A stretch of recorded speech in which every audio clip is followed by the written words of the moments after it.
How's it going, everyone? And welcome to a proper episode of No Excuses on YouTube.com with your favorite show hosts, Aristill.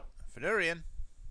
And Vorsell, I'm here to bring you the latest news and commentary on the video games industry for the week, although it's going to be a slightly short, slightly rushed show because Fern, as usual, has to jet immediately So after many the show. times I have to work, and I've just noticed I'm getting a lot of background noise all of a sudden. So one moment while I deal with that. So, while he does Fantastic. that, I'll go for the stick first. If you'd like to get involved with the show, you can do so by sending us email at noexcusesvtw@gmail.com, or you can follow us on the Twitter at noexcusesvtw, or you can join us in our Discord server, which you can get to by clicking on the link provided in the show description underneath the show archive on YouTube. Yes, indeed. Yeah. We almost had two filler shows in a week, or two filler shows in a row.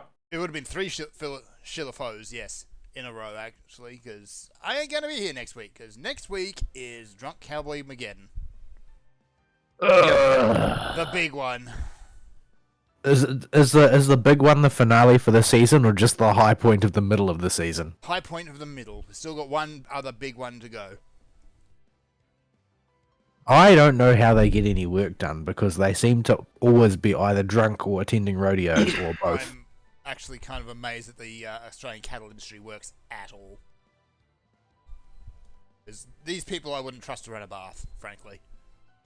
Well, I've heard that the Australian cattle industry has just been generally in big trouble lately, like over the past few years. It's a combination Like- of drought and idiotic legislation.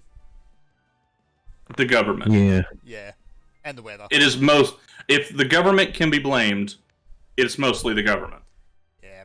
Usually- has no business being anywhere near hard-working people. Usually, if you aren't placing any sort of overweening legislation and regulations on farming will find a way to get done. Generally speaking. Generally, yes. The But, type of person that becomes a farmer is kind of the figure it out type. Mm-hmm. And generally, Yeah, I mean, stubborn sometimes- rule. Sometimes droughts are droughts, and droughts end up long and bad. It happens, but usually people will bounce back eventually. But if you add, I'm from the government and I'm here to help to the mix, well, As long as you We need to get... the moment they do anything more than hand over money, then yeah, No, even then. if they hand over money, they're just causing a problem somewhere else. that's true. Money doesn't Yeah. come from nowhere, and governments almost by definition have no money. Any money that they have is robbed from somebody else, whether they do it through the printing press or whether they do it through taxation. There's always strings. It is literally taken from you at gunpoint. So, on the stream today, we do a bit of Final Fantasy. I'm not sure exactly what we're going to do, but we're just going to make something up as we go along. Yeah, Although, so I wanted to... I do appreciate the tiny, tiny chair. Yeah, so I don't think we've shown it on the show yet, but we got the back room set up, and we got Yes. Fern a chair. And in your case, is a... let's just call I that just got- what it is, the eviscerated torso of Byakko. I just got the most ridiculous looking chair I could find that was in an affordable price range. That's because nobody wants that chair. Mm-hmm. It looks like you've just chopped Byakko's heads and arms off and made a chair out of it. The grand feat of taxidermy. Yes. And Fall has a cube. You have a cube, which does not look remotely comfortable. I have the Palace Cube. It was the hard-worn fruits of our journey down to floor 98 or whatever of Palace of the Dead.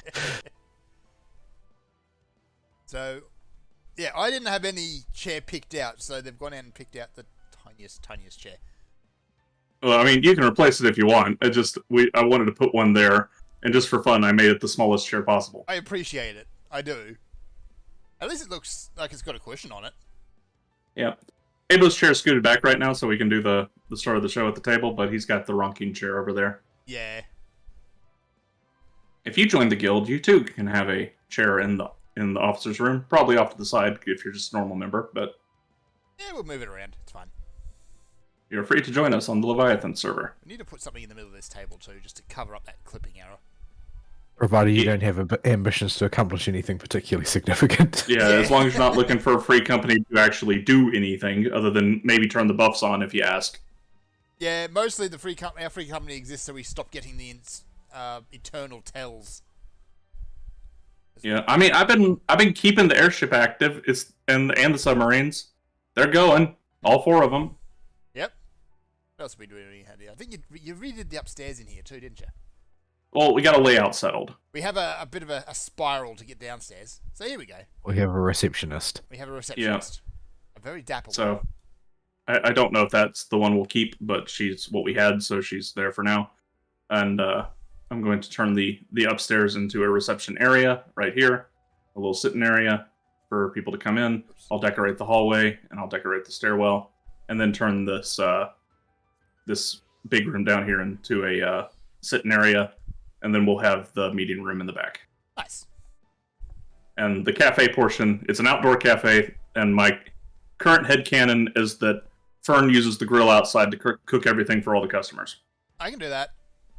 Because I don't want to get rid of the big Western eyesore that is the cafe exterior, stuck right in the middle of Weebland. Yeah. I can do a barbecue. I don't have any levels in culinarian, but I can do a barbecue. Yep. Just don't expect So- props. So Blue Mage got updated in this patch, and you don't need to do anything to trigger it and get it started. You can just start leveling it. Yep. So I'm going to do an experiment with these two and take them to the Tempest, and we're going to run around the Ondo Cups and just follow the circle around that town. And you two are just going to tag stuff with Sardine Toss. And I'm going to come up behind you and blow it up. I'm going to I thought, change the keybind for sardine toss. There we go. I thought Thavnir was the popular place these days. It might be. The mobs might be more densely packed, but the The Undo Cups will be good for sciencing. yeah, we'll just do that. Yeah. Because the level 80 plus mobs might clobber you in 1 or 2 shots, especially Fern because he's not 70. Yeah. Oh, we're not in group. That's why we didn't get mooched. No, you can't. You can't mooch out of here, though, can you? You can Well, mooch you out, can't mooch. not in. You can't mooch into here. No. Yeah, you can't mooch in. You can mooch out, So- but not in. So make sure I got Carby pulled out. So, all right. Well, while we do this, I suppose we should dive straight into Rex, shouldn't we? Follow the glowy kitty.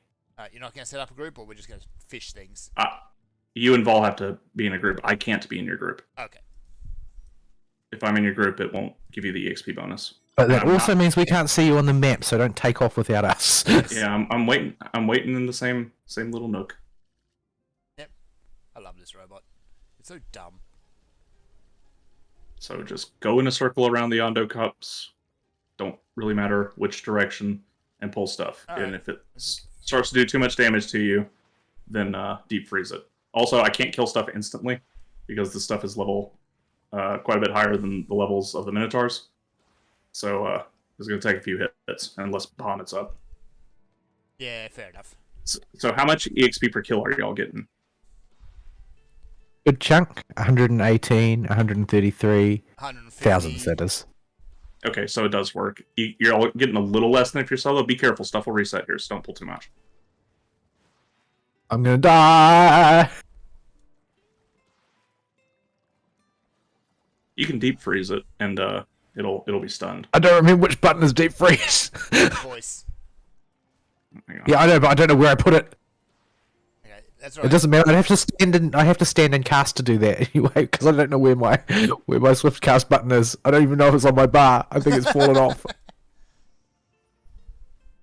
Oh, so this thing's still going. I gotta kill this thing. So yeah, we'll just do that. All right.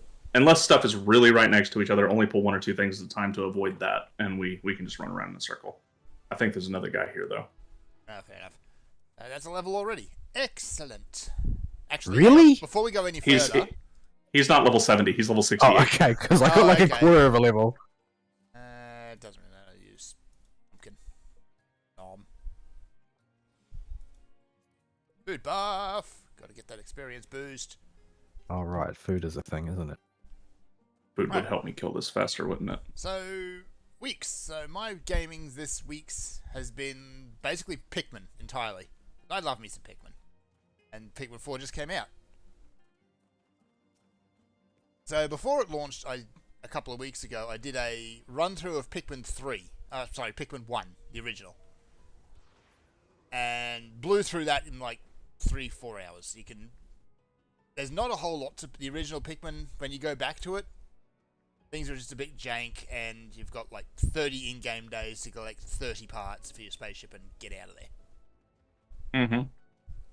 I blew through that in half the time, which is just as well for a reason we'll come back to later. I also looked into Pikmin 2, and the Totally Duracell is no longer there. Oh, they changed it? Yeah, it just looks like a generic battery that you'll get from the dollar store now. Instead of so they got absolutely a the- Duracell. The very specific brown coloration. Yes, with the copper top. So, Well, it's sort of become synonymous with battery, though. That it has. hasn't it? black cylinder with a copper end. Yeah, having the coloured end just makes a lot of sense in a lot of ways, I guess. It's like this end has the copper banner at it. That end is positive. There you go. Well, it's not really that. It's more that the fact that it is the fact that it's got the copper end tells you that it's a battery when it's being depicted in media, particularly if it's something like anime where they don't have as much fine detail on background objects. Like you can tell that it's a battery because it's got the copper end to it, as opposed to like, I don't know, a film canister. Although I expect nobody knows what a film canister looks like anymore. Oh man, way to make me feel old. Oops, I tagged that one by. You know, the thing that you keep. Yeah, you the keep thing with coins the in. gray cap. Yeah, the thing with the gray cap and that's black and tube with the cylindrical. grey It holds cap, yeah. film rolls that you would take to the store to get. I don't Developed. think I've ever taken film to the store in one. I've just used them to store coins to pay tolls with. Yeah, I've seen them used for coins, and I've seen them used for medicines. Like if you're going out, you put your pills for the day in there. I don't know if I'd do that considering how many heavy metals films can have. Yeah, I wouldn't recommend doing it. But Well, most film canisters, I can guarantee, have not ever had any film in them, especially the ones still around these days. yeah, you're gonna. Okay, there you go. If you weren't going to do Yeah, it, I was just going to shatter it. You can't ultra vibrate these. Oh, okay. You can only ultra vibrate your level or lower. That's a shame. So yeah, Yeah, anyway, otherwise, this grind would be totally easy peasy easy solo. peasy, yeah. But yeah, Pikmin 1, it's still a lot of fun, still holds up very well, even though there's a lot of jank.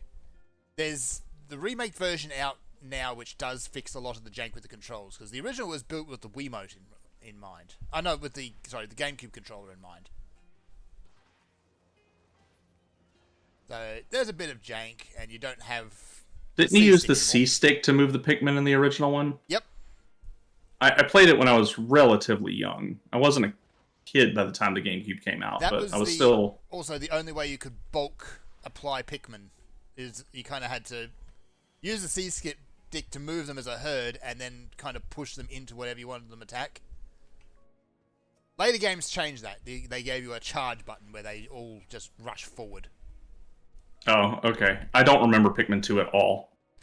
Pikmin 2 set up what is, I think, become the recurring antagonist for Pikmin as a whole now, and that's Louis.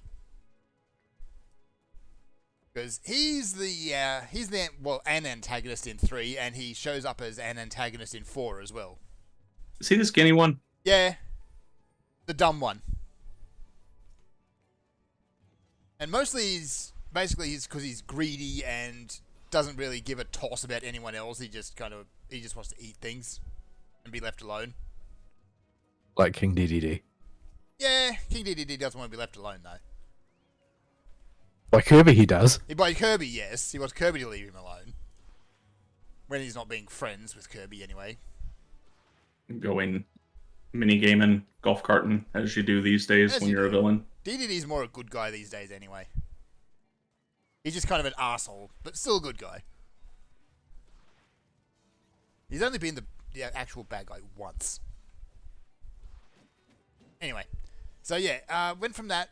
Yeah, Pikmin 2 and 1 and 2 got a remake which fixed a lot of the issues. Gave them a little bit of a graphical polish up, but nothing crazy. Because they still look like GameCube games and a Wii game. It's not until Pikmin 3 that you get the big graphical jump. But, yeah, Pikmin 4. It is big, this game. B. Is it out already? Yeah, it's out. I'm near the How long's end it been of it. out? I'm actually close Oops, to the I tagged it. 100% run of Pikmin 4. I haven't done a lot of the final endgame stuff. So the basic plot is you're a member of the Rescue Corps who is off to rescue Olimar. Again. Because he's crashed. Again. He really He's not should, very good at flying spaceships. He really He should isn't. he should have his pilot's license revoked by now, surely. Yeah, like, Pikmin 1, the whole plot is he crashed. Pikmin 2 is, actually, Louis got the company into debt, so they're trying to fix that. Pikmin 3 is Olimar has crashed. Pikmin 4 is Olimar has crashed. But you actually do the play through the first tutorial as Olimar too, so he knows what Pikmin are and all that. Unlike later in the game, where for some reason he seems to like he's never seen Pikmin before. So I don't know. Don't think about it too hard, I guess. So yeah, that's the plot. You get, I think we're up to 9 different flavors of Pikmin now. You get all the previous ones plus a new ice type, which can be used to freeze enemies and water. They float in water. They don't drown. So wait a second. I didn't process what you said about when it was released. When did it come out? Last week? Pikmin 4? Week before? Okay. Yeah, okay. I'm just making sure I'm not crazy and hadn't been out for a while and I just didn't know. Blue, da-ba-dee-da-ba-da. Every Oh, time you I hit see level that 70. achievement, I can't help but get the song stuck in my head. So that's level 70. You should look up OG version 1.0 Neuro's rendition Oh, of I've that seen song. it. She makes a good robot because She she is does. a robot. She is a robot. The fact that she goes auto-tune through half of it doesn't help. Well, it's not auto-tune. It's her stupid voice program trying to emulate it. Yeah. That makes it sound like a robot. Anyway. So yeah, you've got your 9 different flavors. All the previous ones, they all function how they have previously. Except purple one's got a little bit of a nerf. You can't just infinitely stun lock things with them anymore. Unless you have, like, a lot of them. You also don't get infinite production of any except for the initial red, blue, yellow until right at the end.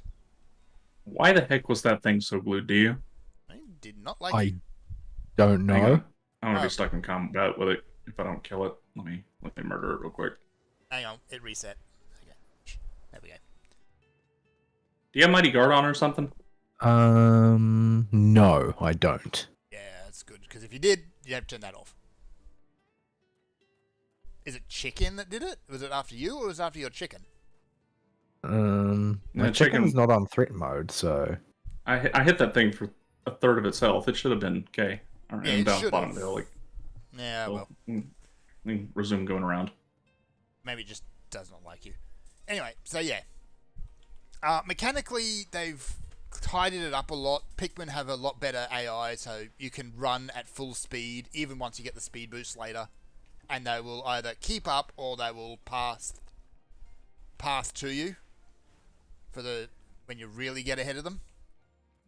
None of this getting stuck in the terrain and just, losing command and just dying at the night time because you don't know where they've gone.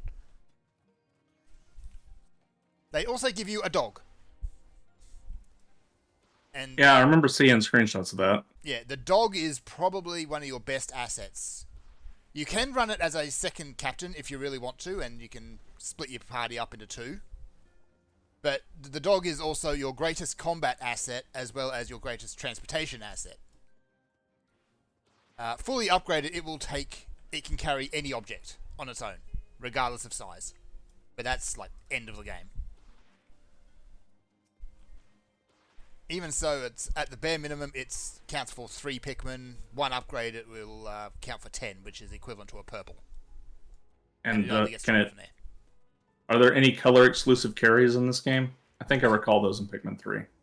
Pikmin, yeah, there's only been a few of them, and most of them it's more because of world hazards and where they've been located rather than the actual item itself. I think there was only 1 in 3, which was electrified. so you had to use yellows for it. Yeah, I could be crazy. It might be my imagination playing tricks on me. Yeah, most of them it's because of where it is rather than what it is. And the dog can't drown by stepping in water. Initially it can, but just after a random point in the story, it just says, okay, he can swim now. So what happens when the dog dies? If the dog dies, he goes back to the ship and he will very slowly regenerate health. Generally, if the dog dies, it's KO'd for the rest of the day, unless it's KO'd right at the start. At that point, you might as well just reload save. Yeah, so generally, if your dog gets knocked out, you can rewind time. Which is another nice little thing they put in is the game autosaves frequently and multiple times during the day, so you can just hit the rewind button if you seriously screw up. Which is really nice when your whole Pikmin herd gets wiped out because you weren't paying attention. Right, in terms of length, you go through, you find Olimar, and then once you find him, you get basically a New Game Plus mode where you've got an entire second story. Just run around the Fate. Fate mobs are special in that they don't contribute to the EXP bonus. I know. The problem is that we've got them on us. Well, that guy's we can't fight them. Well, that guy's got it now. You can have it. But yeah, it is a long game, and by comparison, once you get into the end game and you rescue Olimar, you actually unlock another game mode where you essentially play through Pikmin 1 again, except on the new maps, with half the time. So the challenge is to actually do it really quick, and that can get a bit dicey. I mean, half the time you could do Pikmin 1 and 100% it even. Oh, yeah. In like 4 days. 4 in-game days, I think, is the absolute minimum. Yeah, that's like the world record, but it's oh dang it. But yeah, like the run I did beforehand, I did that in half the time.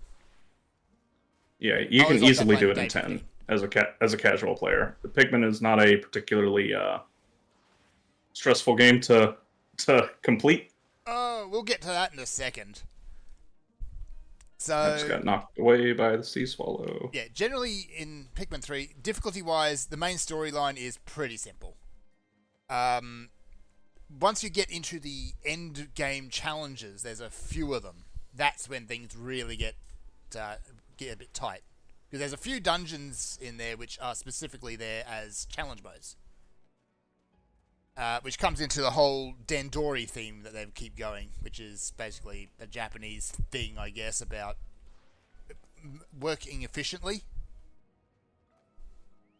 So you've got all these castaways. They've been turned into leaflings, as they call them, because I guess the Pikmin stuck them in one of their little houses at some point, so they're leaflings now. And so if Pikmin kidnap you, you become a Pikmin? Kind of. That makes them seem really nefarious. Yeah. Well, Olimar's... This isn't a spoiler because it's freaking obvious. The very first one, Leafling who shows up, who is the kind of the antagonist for the first half of the game, it's Olimar. You can tell it's Olimar. He's just got he's got the nose, he's got the eyes, he's got the spacesuit. It's him. You just pick it. But I don't think anybody is too concerned about ruining the narrative experience of Pikmin. No, not really, because there isn't a whole. Or maybe they should be. Should be. But so you get 2 new game modes as part of this whole thing. The first is a head-to-head PvP thing, which even in single player you'd play it in split screen, so you can keep an eye on what the other character's doing. Oh, so you can screen look. You can screen look, and I think the AI on the higher difficulties actually does, because it will react to what you're doing. The AI doesn't need to screen look. The AI can always cheat. Yeah, the AI can always cheat. But the whole idea is... It's inside the game. Yeah. It doesn't need to screen look. The whole idea is you've got your horde, the enemy commander has his horde, and whoever collects the most stuff wins and gets the highest score. There's also things like power-ups and stuff that drop that you can use to interfere with them, and you can always just, beat the ever-loving stuffing out of them and wipe out their horde if you really want to. I don't think you can actually kill enemy Pikmin. That you thing's just gonna knock them down. Reset. Yeah, monsters on the field can kill Pikmin, but I don't think you can. You or your dog. The other game mode is a time trial where it's collect everything as quickly as you possibly can. And the first few of these are very forgiving, but the hard mode challenge ones are extremely tight on time. Mm-hmm. And sometimes it's just you don't have enough time. In other cases, it's you just don't have enough Pikmin. And in some of the later ones, it's both. But overall, it's a very highly recommended game. In terms of size, yeah, it contains Pikmin 1 within it as a side mode, which gives you kind of indication of just how big the game is. Is it literally just Pikmin 1? No, not quite. It's on the Pikmin 3 maps, and you also have Olimar's dog instead. He gets a dog as well. But Oh, Olimar's dog. I thought you said Olimar dog. I'm like, okay, he turned into a Pikmin. He turned into a dog. He's taking up druidism. he is. He's no. Let's not talk about druids and bears. Oh my. Oh my. But yeah. So it's a very good time, very well made game, I think, and definitely worth picking up. Alrighty. Yeah, you do get to make your own captain on it, but a lot of the options they give you are really kind of dumb looking. So Well, have you seen Olimar and his people? yeah, They all look like they have Down syndrome. they do. They actually take things a little bit in a sillier direction. They started doing it in Pikmin 3. It's like all these people are different species, but they basically look the same except for a minor detail. Like Pikmin, Olimar's race, he's got the big noses and no hair. The ones in 3 have rounded ears. That's basically it.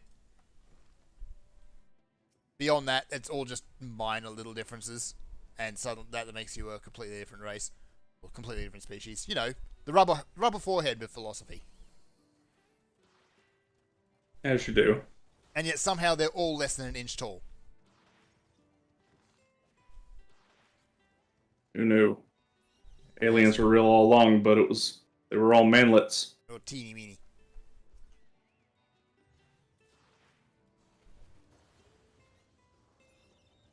Alright, so that's basically been it. I've been digging a lot of time into Pikmin. I'm nearly at the end of it. I've got, I think, I still got the absolute for realsies this time final zone to do. And even then I think I've done most of the surface stuff, it's just the dungeons.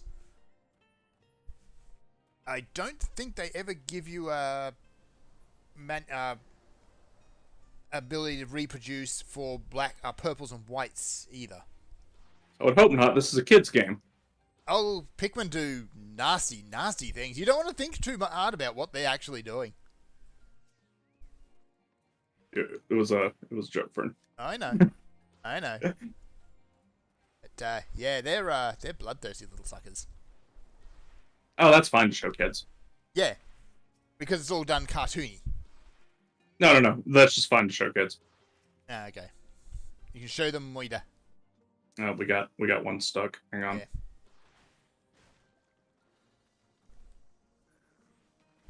Ah. Fine then.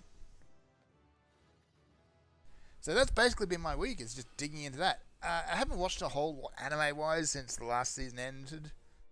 Though I did watch the first 3 episodes of The Vending Machine Isekai. Just to see how it was and what it was. I did a pretty extensive treatment of the anime for the new season on one of the shows you were away. The Vending Machine was one that I did cover. Yeah. Yeah. It's just a bit twee. It's a bit twee. Yeah.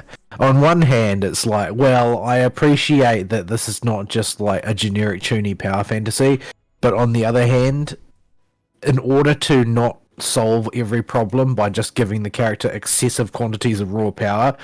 Instead, they just use moon logic, Yeah. Like, I appreciate which having... just makes it hard to swallow, really. Yeah. Having a protagonist who is completely incapable of doing anything, except for dispensing things, is an interesting take, and I guess it makes a lot of the other characters have their moments, but... Yeah, at that point, why is the protagonist there at this point? You could have just made it about The protagonist is the plot device. Yeah, the protagonist is the MacGuffin. Or dispenser of MacGuffins. Yes. Literally. Yeah, his entire power set is he can dispense things and he eats money. That's it. Yeah. You know, We covered a bunch of the... He is a boon to... He would be a boon to our economy, because as far as I can tell, when he eats the money, it disappears. And Yeah. we have got too many people printing money right now. hang on, we got one that's stuck. You did choose like the least appropriate class for this. So. I won't be able to Other burst than them maybe down. Black Mage. I won't be able to burst them down quick enough. I don't have enough front load damage on the other classes, and we won't be able to keep moving. Summoner is the best one that I've found for killing these stupid things. You can't just machinist and drill And everything. why are they doing so much damage to me? Alright. What I did when I pulled them was I would pull them and just have what's the spell called? The Chimera Freezy one casting as they ran to me. Oops, I typed it. But yeah, anyway, I'll leave my week at that because I don't have a whole lot else to talk about. It's just been Pikmin. And I've been having a great time with that.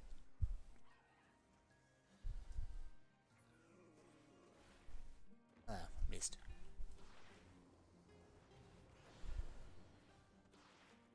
Vol, what you been doing? Suffering. Yay. The adult life. Yeah. It's suffering. It's all suffering. It should have been looking up, but no, the opposite happened, as always. Because it seems like, you know, we actually have winter in this country, unlike in Fern's country. Yeah, we don't. At this time of year. Although I've heard that, well, my relatives in Sydney have been whinging because it's 3 whole degrees there, and Yeah, but they think that this is traumatic. they're Sydney people. They whinge anyway. Yeah, well, you're an inlander. Inlanders don't like people on the coast, and this seems to apply to most countries. Out here, we have spiders. No, that's it. But yeah, so it's that time of year, the back end of winter, where everybody's getting sick, Yeah. pretty much. We have 2 people on leave this week, and of course this was the week that everybody decided to get sick. They couldn't have decided to get sick instead on a week where we had plenty of staff, and we would have been able to absorb it. No. Instead, they decided to get sick on a day we didn't have any staff. Yeah, things were rough. I had to work an excessive amount. Some of my technicians worked even more. I advised them not to, but they took it into their heads they wanted to get everything done, and so they were still in the lab at like after 10 o'clock last night. And like, I appreciate the dedication, but I'm the one whose head is going to be on the chopping block if they do themselves an injury or get sick because they overwork themselves. So, while I appreciate the dedication, I don't think it's necessarily wise.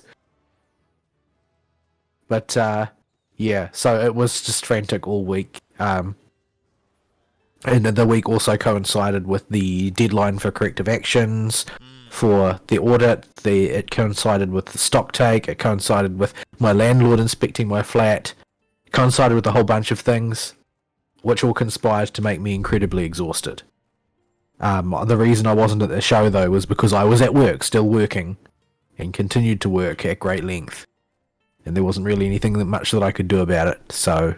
Yeah, because if I didn't do it, there was literally nobody to do the work. And COVID is doing the rounds again. I don't know why people are still pretending like it's something special, because it's becoming very, very frustrating.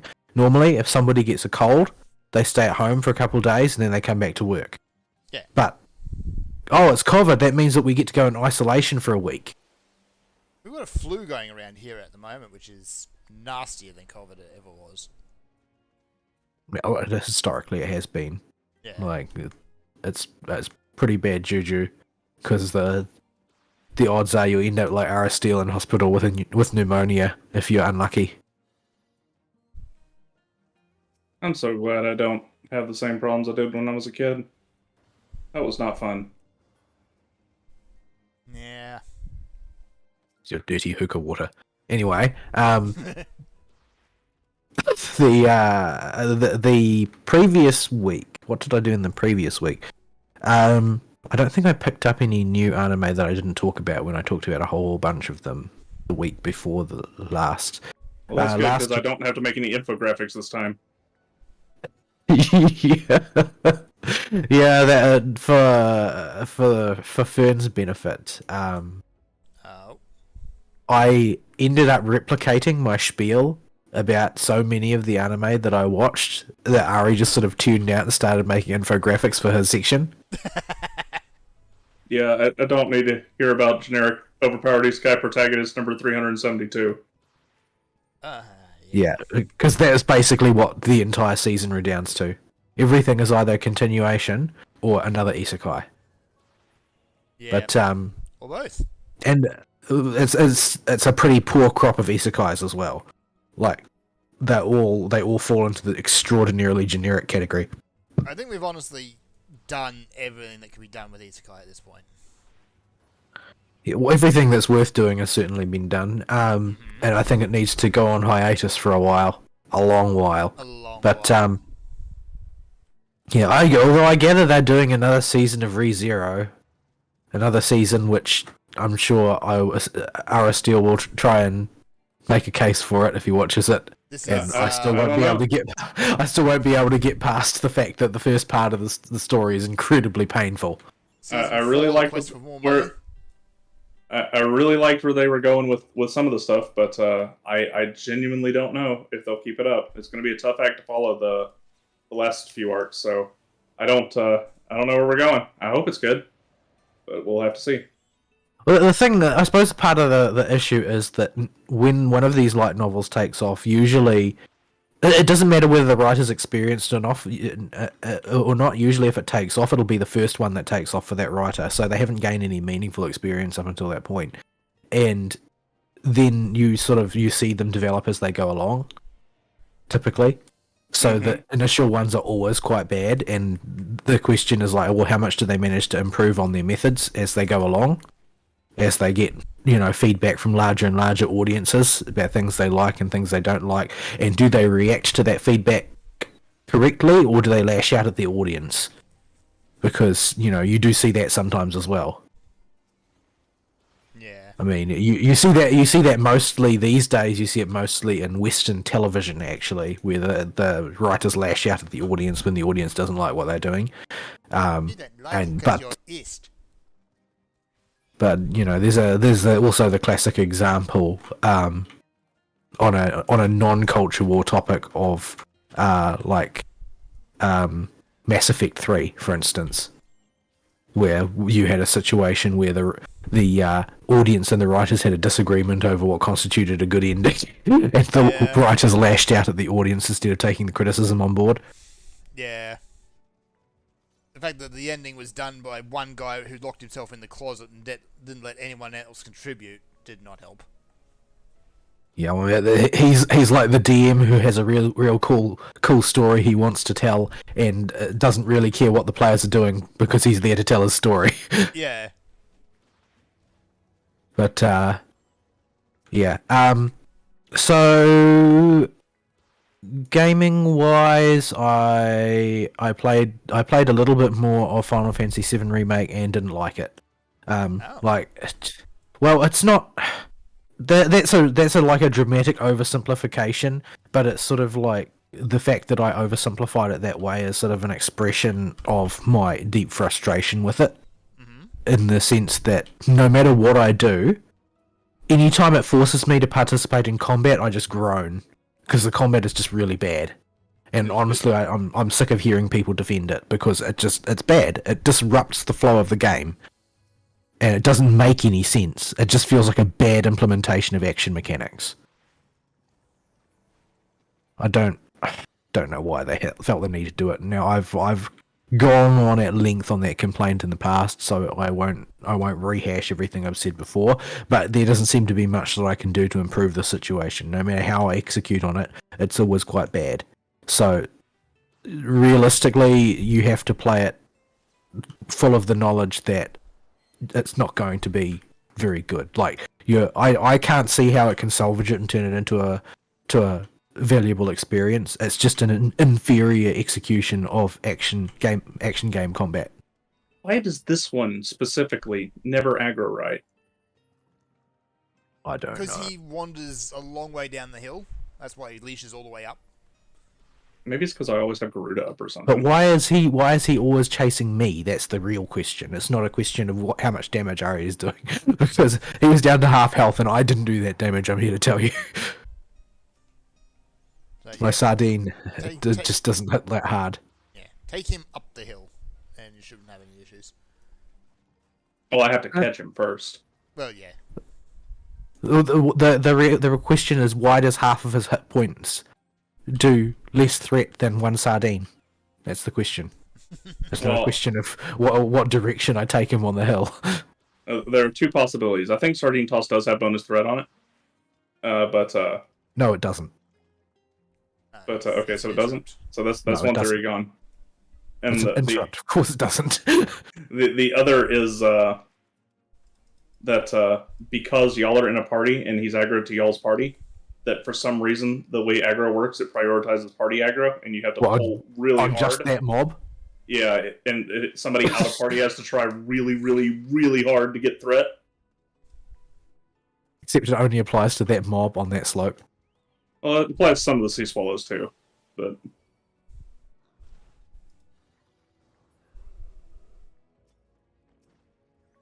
Yeah. But yeah, so I'm frustrated with it, but I really, really want to know what they're planning on with the story, since it has gone the it's a sequel, not a reboot route.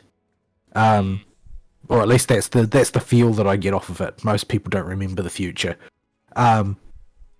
Though it is a fantasy game, so you never know. Maybe Cloud is now a prophet. I don't think that that's the case. But yeah, I don't know why they've done it this way, and every time it forces me to fight a boss, particularly, I remember that it sucks and I don't like it. I don't want to be a part of it. Like it feels like it's getting in my way. It's like stopping me from playing the game rather than you know. It's clearly they've put a lot of work into seamlessly blending the combat into the rest of the gameplay. Except that it goes from, oh, well, you can freely roam around to, oh, well, yeah, but you have to wait. You have to wait until the game lets you attack. You have to wait until the game lets you cast. Like it's not a simple case of, oh, well, the ATB bar fills up and then you do a thing. It's like, oh, well, in this fight, we're just not going to let you use this ability because, you know, summon says no. I'm not going to help you this time, so I'm just going to be grayed out. That's really dumb. I don't know who thought it was a good idea to have the game decide when you can and can't use your abilities. Yeah. There's not any logic behind it. They don't announce it. They just don't let you use them. Like for the summons are the most egregious example of it, which is why I keep bringing them up. Where before it was like there's a prohibitively expensive MP cost attached to it, and they're higher level than you, Fern. It's not going to work. Damn. Why are you guys trying to get me killed? I couldn't find you. I lost you. But I found I've you. just been running in circles on the spot. I didn't go anywhere. I was looking at what Fern was doing too. He was playing with the fate mobs that aren't I'm going to give him playing any with fate mobs, XP. Mostly I just want to get enough here that I can get a bit of contribution on the fate. Because that's still free XP. It is okay. But yeah, the previously in Final Fantasy VII, the summons were just, oh, well, you've got this prohibitively expensive MP cost, so that when you really, really need to bring the pain to finish something quickly, you can do it. And this one, like, the game will just start loading up a summon charging bar in any given fight where they feel the need to permit you to use a summon, which is rarely. And that's it. You just use the summon when the summon decides it's ready to be used, which could just that could be never. You could be in a real pinch and things are going very badly, but the summon's just like, no, not going to come out and play today. No. And there could be fights where, you know, oh well, it'd be really good if I could use this summon right now. We're in a tough boss fight, but no, only someone wants to come out as Carbuncle. No one else is going to help. Carbuncle. It's like they are just aggressively curating every aspect of your experience, like they're a director of a movie and not the director of a video game. Like you don't have the combat encounters like halfway through a playthrough. Pardon? Can you change it into story mode halfway through a playthrough? Yeah, I could downgrade it to really easy and make it completely trivial, but that's sort of nauseating in its own way. Yeah. Yeah, that's a good way to deflate the impact of a lot of combat scenes.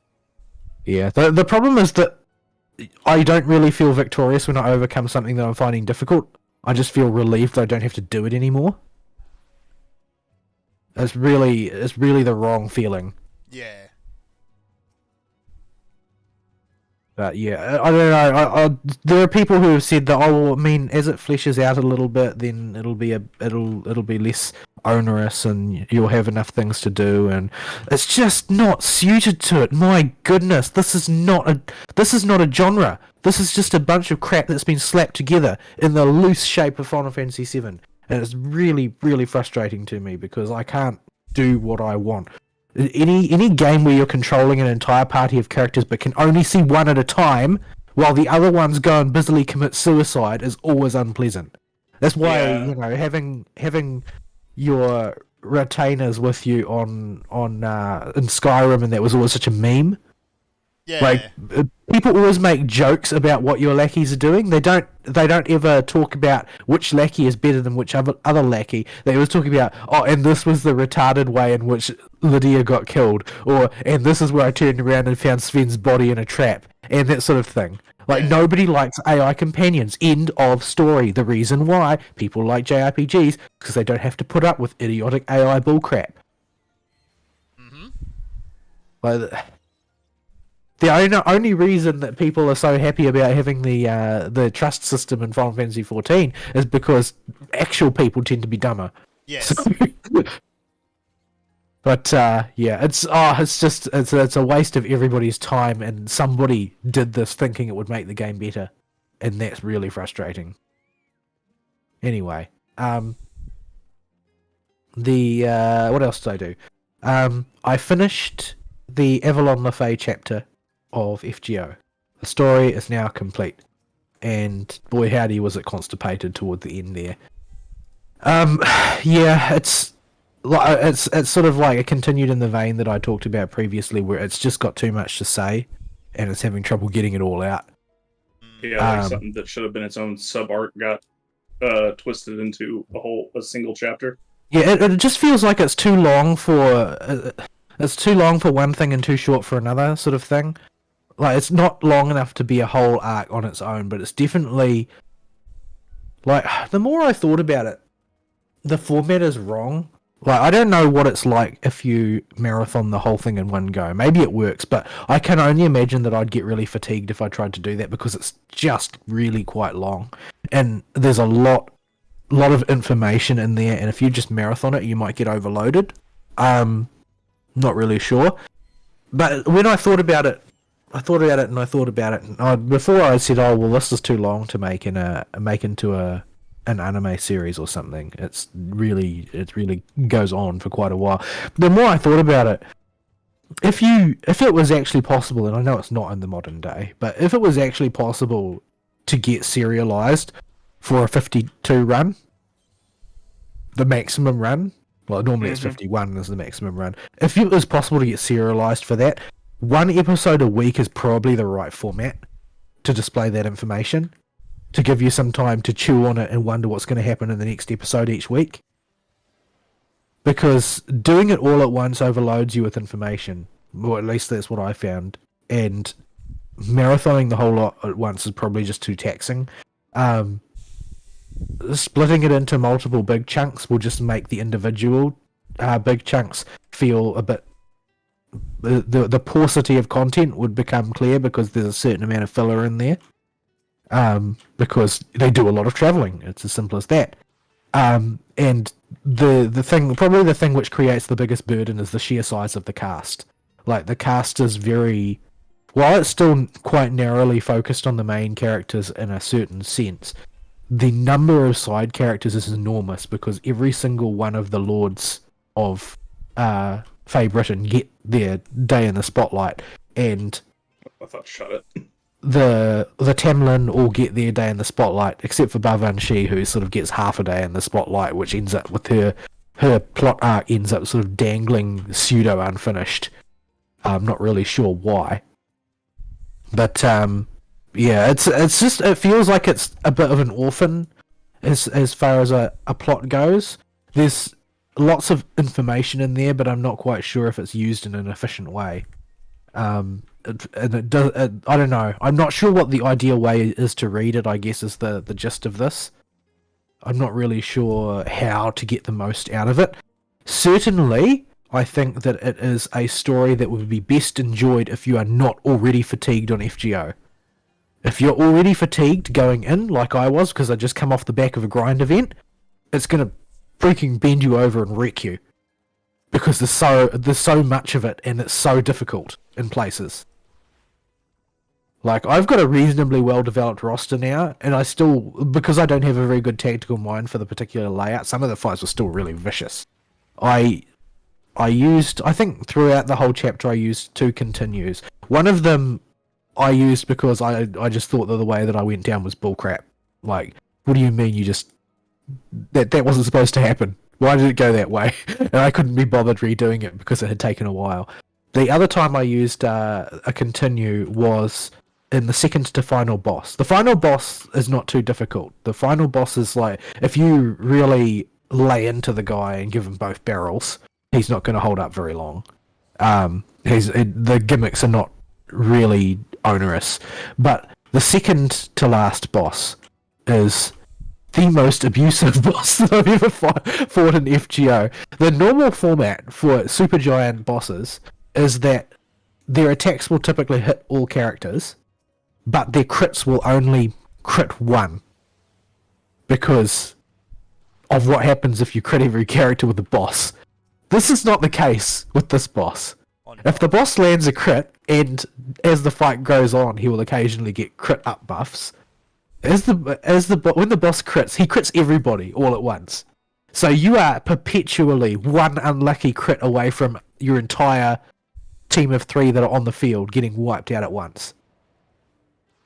And so you are never able to wriggle out from under the tender mercies of Lady Luck at any point.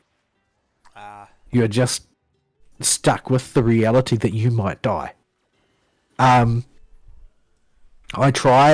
Considered a strategy of hedging against it by running like Himiko Stall or some team like that to try and like ameliorate auto attack damage, so I only had to deal with mechanics. But the problem with the stall tactic is that the boss's primary gimmick is bestowing, accumulating, and spending curse debuff stacks in order to use particular effect. And that basically means that there's a lot of debuffs floating around at any given point in time, and the boss tends to snowball as the fight goes on. Occasionally, he might choose a combination of abilities that will be a soft reset on his curse stacking, but generally speaking, you have to assume that a snowball will happen. And when you've got a debuff snowball, stall tactics tends to become unstable. Like, they might work, but the second that you have one turn that doesn't go precisely to plan, everything will fall apart. So stall tactics are really risky, and the people that I saw had managed to stall tactic their way through the boss had said usually it takes about 50 turns, and 50 turns is more than enough time for everything to go pear-shaped. That is several minutes of real life time there. Yes. That's like half an hour at minimum. Yeah, it's a rough fight, and he has a lot of health, and he's got 4 health bars. So, yeah, it's a really tough fight. In the end, I went with a totally. I decided that, you know what, I don't have time for this in my life, so I went with a totally orthodox double Castoria Melusine rushdown team, finishing with Merlin Cone Scaria Melusine end Buster end. And I used Command Seal Revive to get through it, because for the first 5 attempts or something like that, I couldn't figure out how to get my damage dealer to survive beyond the second turn. This is how much damage he does. In the end, I had to use the Atlas Mystic Code to just invincible my damage dealer through it, because I was unable to get him to not kill her. So yeah. It's a really, really rough fight. Some people say that it's the toughest fight in FGO to date, but sort of hard to tell if that's really the case, because, you know, some fights, like the fights there were a lot of fights in Atlantis that are like really, well, not really Atlantis, more Olympus. In Olympus, there are some fights that are really absolutely brutal, except that there's been enough progression in the rosters that are available to people now that you can pretty much womp them with combinations of new servants if you know what you're doing. Like, I remember having a ridiculous amount of trouble with Demeter the first time around, and Demeter came back for the anniversary because they will bring back some well-known bosses each anniversary for a redo, and Demeter was one of them, and I was like, oh boy, I'm not looking forward to this. But I put together a team that basically wrecked her. She only lasted like 6 turns or something like that, and I was in control pretty much the whole time. So yeah, as the roster moves on, fights that were previously incredibly difficult just sort of start to wane a bit. Though I think that I would probably still have a tough time if I had to fight Zeus again, because that fight is just bonkers. There's just so many novel mechanics that I can't remember how to do it. But yeah, so I got through the combat part of it alright. It was alright. It was very, very, very Type Moon. Like, very Type Moon. Its world building was stronger than its character writing, and because there's so much of it, because it's sprawled so much as a story, I haven't really been able to decide what the main themes of the story actually even are. It's been a really tough one to digest. I've been thinking I might go around looking to see if anybody's written any like decently long treatment plot analyses of it, because I can't figure out what the story is even trying to say, to be honest. Because there's so much of it, it's too much to handle at once. I don't know, it seems like the theme might be something like selfishness versus self-sacrifice, and, you know, whether or not you can make a clear distinction between the two, or something like that. It's not really clear. And part of the problem is that nearly all of the new characters involved are Fae, and Fae don't have human sensibilities.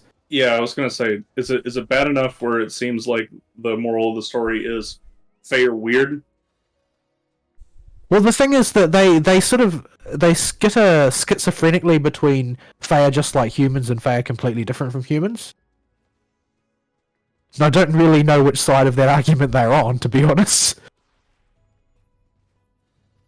It's very bewildering to me. I'm not really sure exactly where I come down on it. Like, I'm not going to say I didn't enjoy it, because as a whole, taken as an experience, I don't regret any of it, and I enjoyed the time that I spent reading it, and I felt like my understanding of the story being told was enriched, and it's definitely got there's a lot of meat on them bones for people who just like Type Moon lore generally. But think of this more in context to someone that likes Type Moon like I do. Like, I like the franchise, I like the universe, but I'm not a fanatic about it. Oh, we're going backwards. Hold on, I'm just trying to work out where the hell I am on the map, because I was spacing out for a second. Before we continue. But yeah, it's. I think that the problem with it more than anything is pacing. I just don't quite know exactly where I come down on it because of the pacing, because I can't hold enough of the story in my head at one time to really get a feel for what they're trying to say. And it's a big story, but while like Atlantis Olympus was a 2-part story, and I felt like I understood it. I felt like I grasped Atlantis and Olympus as stories. In a sense, they're more of a waypoint. You spend less time with the people of Atlantis and Olympus. They're sort of faceless NPCs, not individuals. There are lots of individual episodes, I suppose you could say, in Avalon Le-Fay that were really good, but it does not hang together as a single story. It hangs together as like a 4-season anime. That's the thing. There's not necessarily clear demarcation points, but there's the way the story is put together has just such clear plot arcs embedded in it that it doesn't really make sense to try and consider it as a whole story. So I think that the best approach for it is basically to read as much of it as you want at any given point in time, and don't feel obliged to read the whole lot at once. Like, I think Atlantis makes sense reading the whole of Atlantis at once. Olympus makes sense reading the whole of Olympus at once. If you try to read the whole of Avalon Le-Fay at once, I think it's going to do your head in, because there's too much world building. You have to take on too many concepts at once if you try to consider it all simultaneously. They do introduce them gradually. It's true that they do, but there's just a lot of competing characters, really, and with their own competing plot arcs and their own things, and they do bring some early on. They bring them on and then they usher them off, whether they're leaving the shot or whether they're dying or whatever, at a reasonable pace. But the real heavy hitters tend to just sort of hang on and keep reappearing in the story. So early on, it was like, oh, well, this looks like he's going to be a major character. Oh, no, actually, he has his plot arc move through to completion in Arc 1 of Avalon Le-Fay, and then his story is over, and he disappears from the plot, and it's fine because his story is finished. But other characters don't quite have the same treatment. Like, they pop on set, and then they leave the set, and then they pop on the set, and then they leave the set. And, yeah, it's sort of... I think that there's probably an ideal way to read it, and I'm just not quite sure what that is. Like, if you could designate, oh, well, read chapters X through Y in one chunk, and then take a break, and then read chapters Z through A in another chunk, and then take a break. Because I think that there are probably natural breaks in the story. Yeah, there are breaks in the story that were artificial, that were introduced for release purposes, and the first one of those is a good breaking point, although I don't think it's the only good breaking point. I think that there's probably another one embedded in there as well. But there's probably a break. You could probably implement a break around Sheffield, and then probably a break after Norwich, and read the first part in 2 chunks or something like that. Like there's a way of doing it. But I think that I was also rushing because my free time was not particularly abundant, and I wanted to get it out of the way because I didn't want it to run up against that one. I didn't want it to get run up against another event, and I didn't want it to run up against the Chapter F in Blue Archive. Mm. So that's why I tried to clear it out of the way, and it was not the best way of doing it because it was rushed. I think that it's a story that ends up being sort of a little bit less than the sum of its parts, and it's a little bit I don't know. It's very hard to grasp at once because there's too much of it. That's what I keep coming back to. Like, for instance, the back end of the story is very tightly focused on Castoria and what her mission is and who she is and whether she's going to go through with it, why she's going to go through with it if she is, why she might not, what the logic is, what her motivation is, all of that. It's very narrowly focused on her feelings about what she's doing and why. And that makes sense for them to be discussing that. 100% makes sense for them to be discussing that. Except that it suddenly, like all of a suddenly comes into ultra sharp focus all at once in the back end of the story. It's not like they hint at it constantly throughout the story, but the hints are subtle enough that when it becomes the main focus, it's still a shock. So yeah, there's a lot of things like that where we've got to suddenly address this plot element and then address this plot element and then address this plot element. But yeah, I think that the story is cumbersome due to its size and its editing is not very tight. However, it's still an enjoyable story. Like, all of the elements of it were enjoyable and I enjoyed the whole, but I can't clearly appraise it. And it didn't leave me with sort of like the generally positive impression that I got from, say, Babylonia. Like, I liked Babylonia and everything in it made sense and it runs together as one long but coherent story. This one is like, these are a series of events that are happening to a party of people in another world. Like, most of the time that passes in Babylonia is off screen, right? Like, Gilgamesh gives the party, oh, I want you to prove that you have value to the people of Babylon. So yeah, you're going just to go see and one or do two some interactions with the civilians, and then it's like 2 weeks later. Okay, Yeah. now I need you to go test the water at the lighthouse or whatever. By contrast, you experience every freaking one of the 50 or so days that they are in Fey Britain. Like, they're in there for like a month and a half, and you are with them every step of the way, and it does feel like a lengthy journey. Like, they do manage to pull that off, if that's what they're going for, and it feels like it is. You feel the length of it. You feel how much stuff got packed into that month and a half, where you're journeying around Fey Britain and you're meeting its people and you're coming into conflict with its leaders and you're sort of like trying to digest their bizarre way of life and so on. Like, all of that works, but it doesn't feel like a single story. It feels like a series of plot arcs that lead to a finale. It really does. Like, this is a 50-hour JRPG. This is not one chapter of FGO in terms of scope. Like, I could totally see this story being a Tales game. Like, it feels like the length of a Tales game in terms of the story that they're telling. I see. Except that it doesn't have that much time because it's a different format. It's the wrong format for the story. That's the ultimate conclusion that I've got. The story is good, but the Gacha VN is not the ideal vehicle for it. There are better vehicles for it. Yeah. It just sounds like I think that's where way too much to say and nowhere near enough space to say it.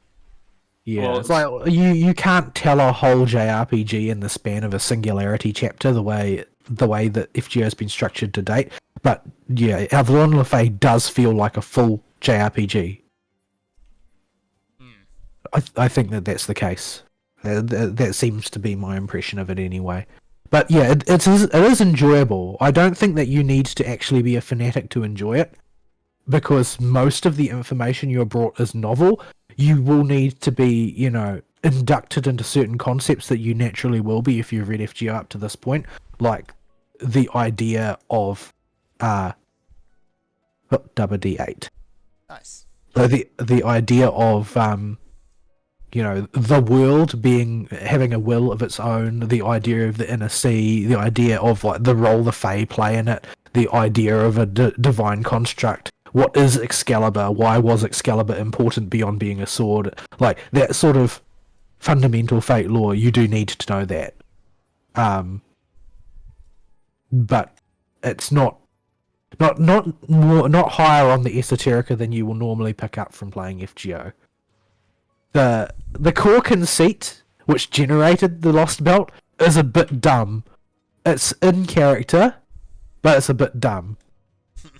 And it's basically that it comes down to, well, Fae are lazy and fickle, and they did a thing that was different to the thing that they did in proper human history, and it just so happened that thing was really, really, really, really, really important, and it precipitates in a massive deviation in human history 14,000 years before present, which throws everything wildly off course to the point that humanity has ceased to exist functionally.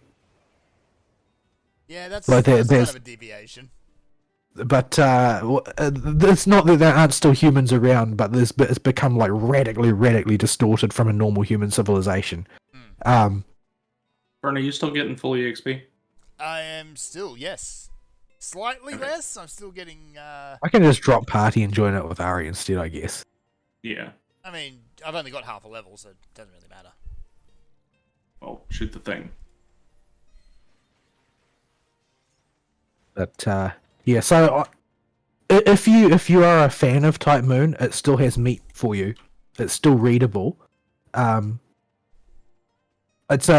think it's a missed opportunity for a different type of game. Like, they could have developed this, like, if it were not like already embedded in a particular continuity in a particular time and place, it would have made a great JRPG, because you have, you know, an actual party of characters with rotating guest members and so on, and they do a lot of journeying from place to place, and they return to places sometimes, and you meet a lot of NPCs, like a lot of different people, way more than you do in most chapters of FGO. And you've got, you know, the party, you split the party at various points because bad things happen and people go off screen, and then you revisit them briefly for various vignettes, but then when they come back things are different, and like everything feels like a JRPG. This feels like the script for a JRPG that didn't get made. But yeah. So overall my net opinion on it is quite positive.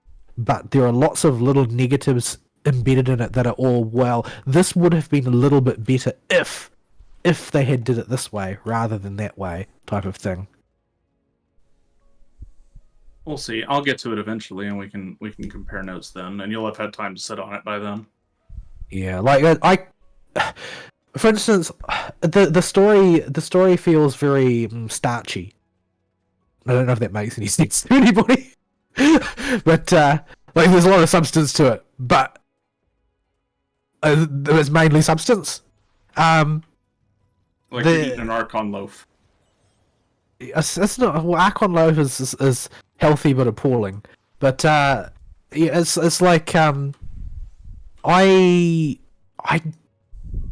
can't imagine anytime soon rereading it. Like, I think that if I wanted to, I could jump right back to the beginning of the story of Blue Archive and reread it all, and I'd still just enjoy it the same way I did the first time. Because I really like that story. I like the way it fits together. I like the way it's told. I like the characters. We'll get to that during my week because I'm finally caught up. I could just read it again. I'd have no problem with that. Be perfectly happy to do it. The idea of going back just to the beginning of Avalon Le Fay and starting over is just like, that's like, oh well, I'm planning to do full renovations on my house. This is going to be an enormous job. I'm not really looking forward to the scope of it because it's going to be really. I'm going to be really despondent when we get to the halfway point and it still looks like nothing's been done. Yeah. Anyway, we should keep moving. Oh yeah, of course. Furnace. Time is a thing. Furnace ferning. Okay, so the other thing is Blue Archive. I am also up to date, so I can probably merge any discussion with that with Ari's week. That sounds like a segue to me. Yeah, that's most of my week. So, because the rest of it was spent with a really big set of jobs at work.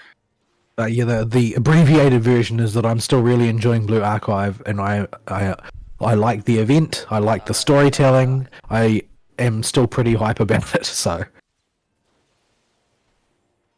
Oh, cool! Friends level 80. Yep, so that's done. My gear's way behind, but that's to be expected. I've got to go buy another set of gear now, don't I? Yeah, how many poetics do I have? And it's gonna be the Dark Souls gear, so I can't use it in its natural appearance. I'll have to make a glamour. I'm still level 76, but you don't have to help me level it. I'll kidnap Abo. Alright, where do we go for it? No. Yes, Crystarium. Crystarium. You want the Dark Souls gear. Not Crystarium. The other one. No, it's Crystarium. Is it in Crystarium? What are we talking about? To get the level 80 gear for casters.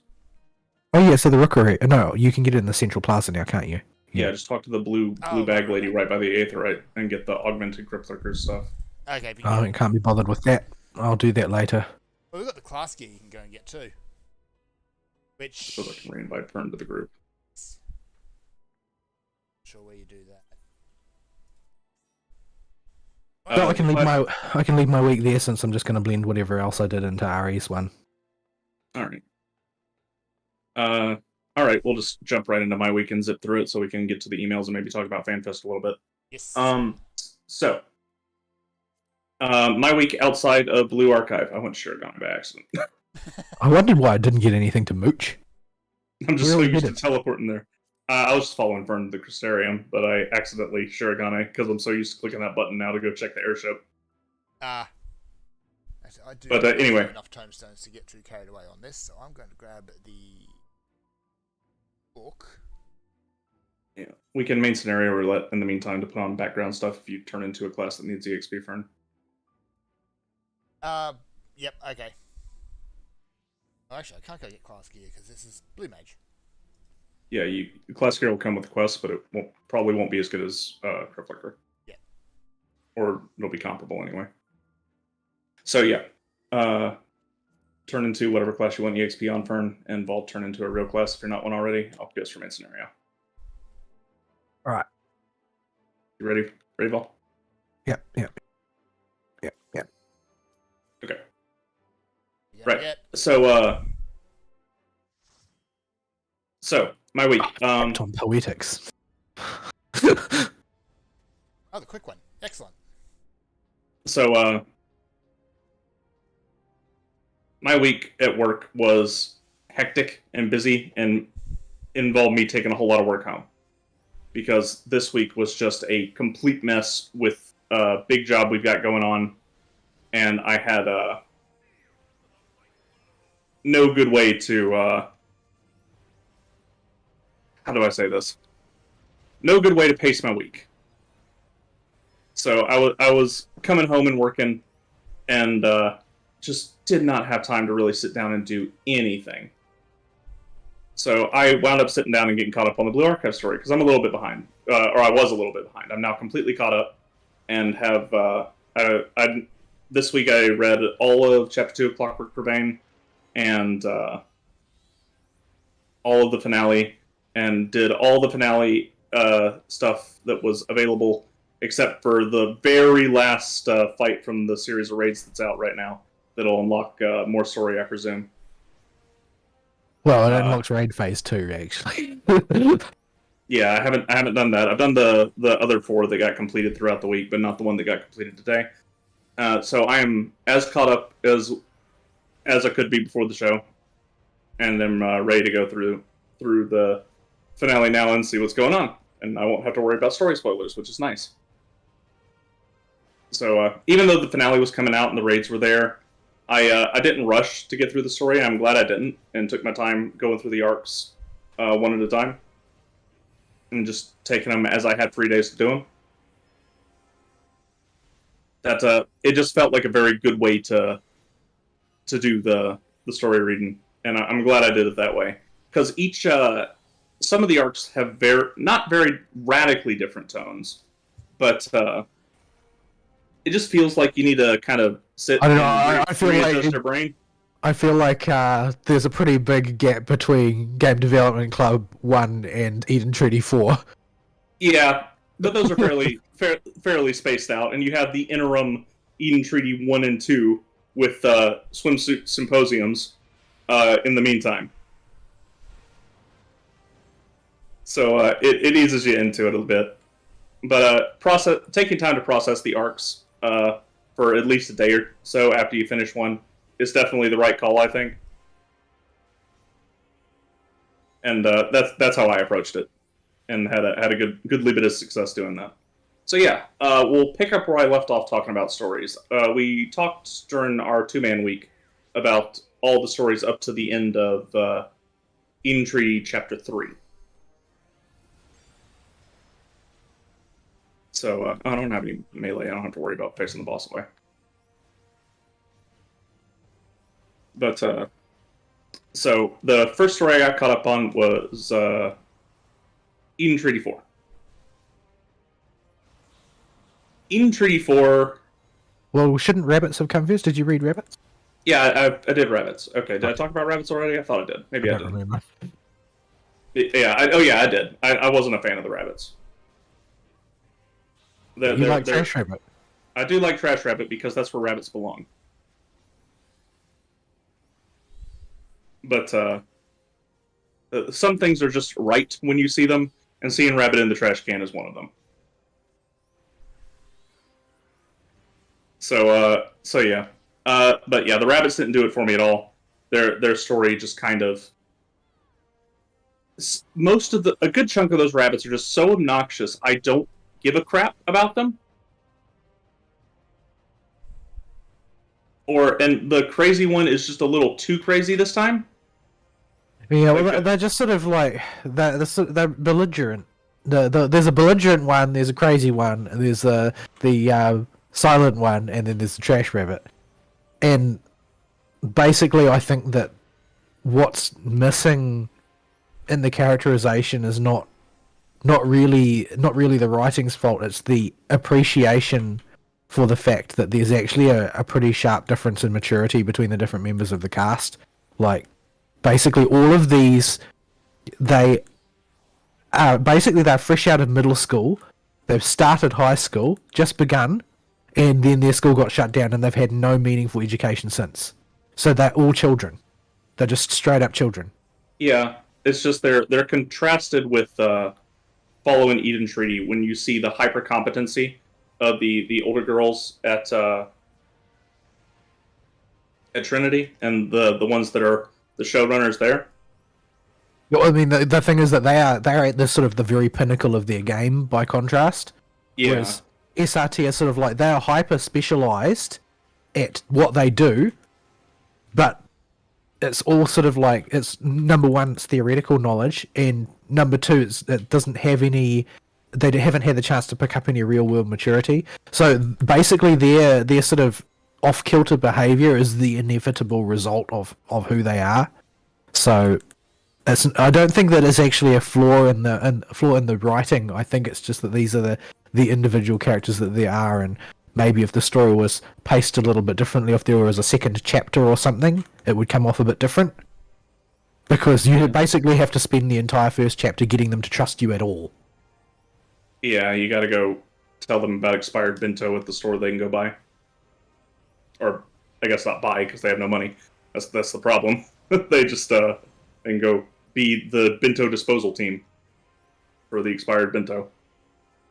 But yeah, there was potential with the rabbits. Part of it is you just don't get a good feel with the medium of a visual novel of them living in the park and their confidence levels. That definitely felt like that chapter definitely felt like 12-episode anime with a few hijinks episodes in there. Yeah, the robot thing was definitely anime material. Mm-hmm. Even just robots. Yeah, the communist robots. They're so out of left field that I honestly forgot about them until you mentioned them.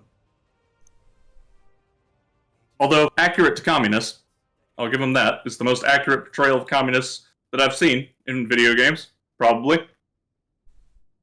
Just raging hypocrites. Nobody owns anything, and I'll start a community where nobody owns anything, except for me, where I have all these luxury items that nobody else has. But don't worry, we own nothing. So yeah, the even just the subtler scenes in Rabbits, like the one where the flood comes and messes up their camp, and they lose a lot of supplies, and they're set back. You don't feel any of that in the Rabbits arc because they can still operate as if nothing happened immediately afterwards, and they don't do a good job of showing just what types of equipment was messed up, how much did these girls used to rely on this specific equipment that was messed up. Just a whole lot of this scene is like, oh, the park's flooded. I think that it would have helped if people had any idea about what SRT was before the story. Mm-hmm. But they since that school gets shut down before the story, it's sort of like, well, we don't really know what is the state of things under the ideal circumstances to which we are contrasting the current circumstances. Yeah. And that's not to say there aren't enjoyable moments in the Rabbit story. I think most of the stuff at the police station is gets the right emotional responses, even with if you're not attached to the characters. I think Trash Rabbit is funny. Some of the scenes with the girls are funny. Some of them are fun. I think that some of their hostility makes a bit more sense if you do the Valentine's event, Yeah. because that sort of like that event encapsulates like the level of incompetence that is the Valkyrie Police School, and Yeah. why the prodigies of SRT might object to just being folded in with those guys. Mm-hmm. So yeah. I don't want to spend too much time talking about rabbits because there's more interesting arcs to talk about. And we gotta speed it on. So Rush. yep. So that's rabbits. Not a waste of your time, I would say, but it's definitely the weakest arc in my opinion. I feel like it will probably pay off later in future arcs. Yeah, we'll have to see. They are doing a lot of setup throughout the game with various concepts about the world and the characters, and it's clearly intentional. So it'll all depend on how they pay it off later. So yeah, next up was Eden Treaty 4. Eden Treaty 4. I didn't like it as much as Eden Treaty 1 through 3, but I still liked it. I felt like it was a useful chapter to exist. But I think that Eden 3 would have been dangling too much if they just stopped telling the story there. Yeah, it introduces a lot of stuff for the finale. It resolves a lot of the. It goes a long way towards humanizing the major antagonists of Eden Treaty 1 through 3, and it puts more personality into Gematria, who previously have been just enigmatic background characters. So it does the fan meme is that Black Suit has a raging crush on Sensei. Well, maybe Sensei saw it. Could be. So yeah. I don't have much to say about Eden Treaty 4 because it mostly is set up character backfilling, which will take too long if we jump into all of it, and or establishing certain characters who are spoilers since Fern might decide to play it. With the Arias. It generated an entire cottage industry of Mika simps. Yeah, we could talk about Mika. So this is it's pretty obvious from early Eden Treaty that Mika's crazy. Mika do bad things in Eden Treaty 1 through 3. Yeah, she's the resident princess murder hobo. Yeah, so she gets arrested for do bad things in Eden Treaty 1 through 3, although she's not the primary antagonist. And Mika is a very emotional girl, and they did a very good job of showing a young teenage girl who has competency in one area and being really strong and semi-likable when they aren't rioting against her. Yeah, I was surprised at how, like, despite the fantastical nature of who she is, she still seemed to be somehow sort of oddly realistic.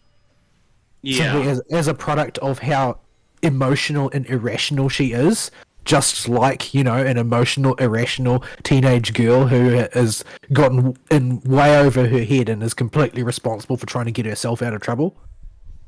Yeah, and she does a lot to show she did learn from the bad things she did in Treaty 1. She also shows that without guidance, she has no idea what to do with those lessons whatsoever. Yeah, she doesn't know how to process them, and this leads to a major point of conflict in the chapter. And you get to see Mika go full cray-cray mode. Yeah, she got the crazy eyes going. Yeah, she had a lot of very interesting expressions throughout that chapter. So, and the way the person she bumps into from Arias to resolve her internal emotional storm, I think was handled really well. I think the setup for with Arias as the bad guys from the last arc paid off pretty good, just because of the girl from there. What's her name? Starts with an S. Saori. That they used to help Mika get her head screwed back on. and the way they did it with the big combat scene, I thought was not their best combat scene that comes in video game department too, but still pretty good. And the emotional payoff at the end with Mika. The other function Mika serves is to show that, and just really hammer the point, that Sensei loves all of the students and cares about them deeply, even the cray cray ones, and will go above and beyond even for the cray cray ones.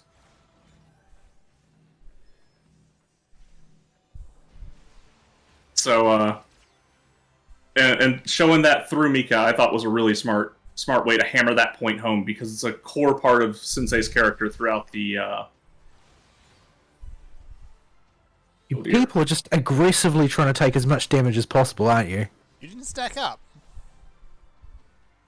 Yeah, but you guys had like almost no health when you went into there. You were going to die regardless.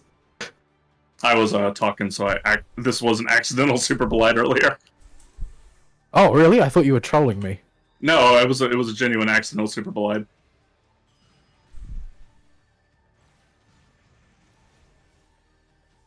Yeah, because I already had to spend all of my ether flow keeping Arya alive because he's super blighted, so I had no way of patching you guys up when you decided to face plant into every AoE. Yeah, I was remembering Mika's scary. Yeah, I was remembering Mika's creepy face, and that caused me to slip my finger. So yeah, showing that Sensei is willing to go out of his way for any student, no matter what they've done or how bad things have gotten, is really hammered home well with Mika, I thought, at the end of Eden Treaty 4. Because that's something they want to stick as a core point of the story, it seems like. Yeah, also the inevitable conclusion that you should atone by martyring yourself is not necessarily the wisest thing to do, especially when you haven't bothered to explore any other options. What is wrong with you people? That Good was grief! just not seeing the It's a giant laser. dog. So yeah, that's as much as I think I'll go into with my experience with Eden Treaty 4. What did you think about it? Did you differ in opinions in any way? I don't think I differed in kind. Maybe in degree here and there. Like I felt, while I agree with you about their reinforcing of the principle that as the adult in the room, Sensei takes responsibility for every student, even because they're children. Even though they're powerful, they're still kids. They can't make decisions on their own, and they need to be helped to stand back up because they do dumb kid things all the time. Yeah. That guy even at his keys? He did. I don't know. We've all done dumb things this fight because we're doing a show. I don't know what he's doing. He's standing in fire. That's what he's doing. But yeah, it's I think that they did a good job of it, but I do feel like there was a little bit that was overwrought. But from what I've heard, sometimes it's just something that's lost in translation a bit, because apparently, generally speaking, the emotional tone of the Korean version is a little bit more reserved, and the English version is a little bit more hysterical. Like on average, that's what I've heard from Korean speakers about the way that the translation's been rendered. And generally speaking, that tends to be true in most localizations from East Asian languages relative to English, is that the English will skitter to emotional highs at the drop of a hat, compared to the sort of the slower burn that you typically tend to get in the original language. But I did feel like that particular moment was very, very slightly, maybe 10% too overwrought. But I still enjoyed it. It didn't mar my experience at all. The chapter as a whole, I felt like it was very, very necessary in a variety of ways, both in terms of tone and in terms of introducing the elements to the plot that needed to be introduced to cap off that story. Yeah, I generally feel like it was a good denouement for the Eden Treaty story as a whole. Like, it feels like a completed plot arc in a way that a lot of the others don't really. Yeah.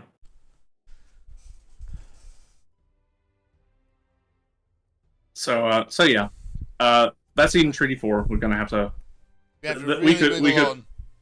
Yeah, we could pontificate on it, but let's move on. Well, let's save the finale for next week because there's still. Well, more for you this haven't chapter. done Clockwork Pavane yet either, so we'll deal with it next week. Oh yeah, I've done Clockwork Pavane too.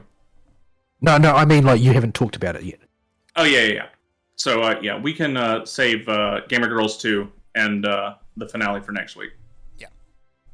And that's all my week for entertainment. I've been too busy this week to do anything else. Played a little bit. I played some Grim Dawn this today, but that was it. And I just did that so I could listen to Monster Hunter and listen to a bunch of people in a book complain about the government. All right. In Coach that Pops. case, we have an email to quickly rip through. Vol, you want to get that? I guess I could if I can find which monitor it's on, and move my mic so that I can both talk into my mic and see it at the same time. Dear No Excuses. Sometimes you get truly amazing stuff made for Doom, like Ash's Afterglow or MyHouse.pk3. And sometimes you get a shitpost, like the Bikini Bottom Massacre. Squidward goes bonkers and takes his wrath out on the entirety of Bikini Bottom. Hunting this wad down is a bit harder because understandably it has been DMCA'd, but if you want bubble guns and wiener shotguns to shoot jellyfish and fish cops, by all means. And sometimes you get stuff made by 14-year-olds, like 007 License to Spell. The whole thing feels more like a very early Half-Life map set with various puzzles and logs left behind by survivors, like disable electricity so you can cross the water, or sabotage the waste disposal facility of the bad guy. And why do I say it was made by a 14-year-old? Well, for one, when you finally confront the bad guy, I kid you not, this is how the cutscene plays out. I have you cornered! No, I have you where I want you to be! Mwahahaha! So aren't you going to tell me your secret plan? I'm not like the other villains, teleports away. Yes, he literally refers to himself as the villain. He also helpfully labels the nuclear missiles he uses to ransom the government for money. But hey, points for trying. The first level is really bad, but the rest are alright. Not bad for a 2003 WAD. And finally, Oxenfree 2 released. The first game was my preferential choice for supernatural coming-of-age thriller adventure game with a blue-haired female category over Life is Tumblr, and the sequel was alright, I guess. Somehow it didn't hit as hard as the first one. It seemed a lot more subdued from all sides. Less mystery, shorter I think, but the music and sound design is still pretty great. If you want a well-made adventure game, you can do worse for $20. Serathus. Alright. I can't say the Oxen. Just on What's that up? quick note is I've actually played a little bit of Bolt Gun, but not enough to talk about it this week, so I'll save that for later because, you know, there's some good boomer shooter fun there. Yep. So I don't have any context for Oxenfree. I didn't play the first one. Haven't heard anybody talk about it. It's just totally been off my radar, so I don't have a clue what he's talking about. Yeah, I missed it entirely, unfortunately. Oh, it's published by Netflix, or the sequel is anyway.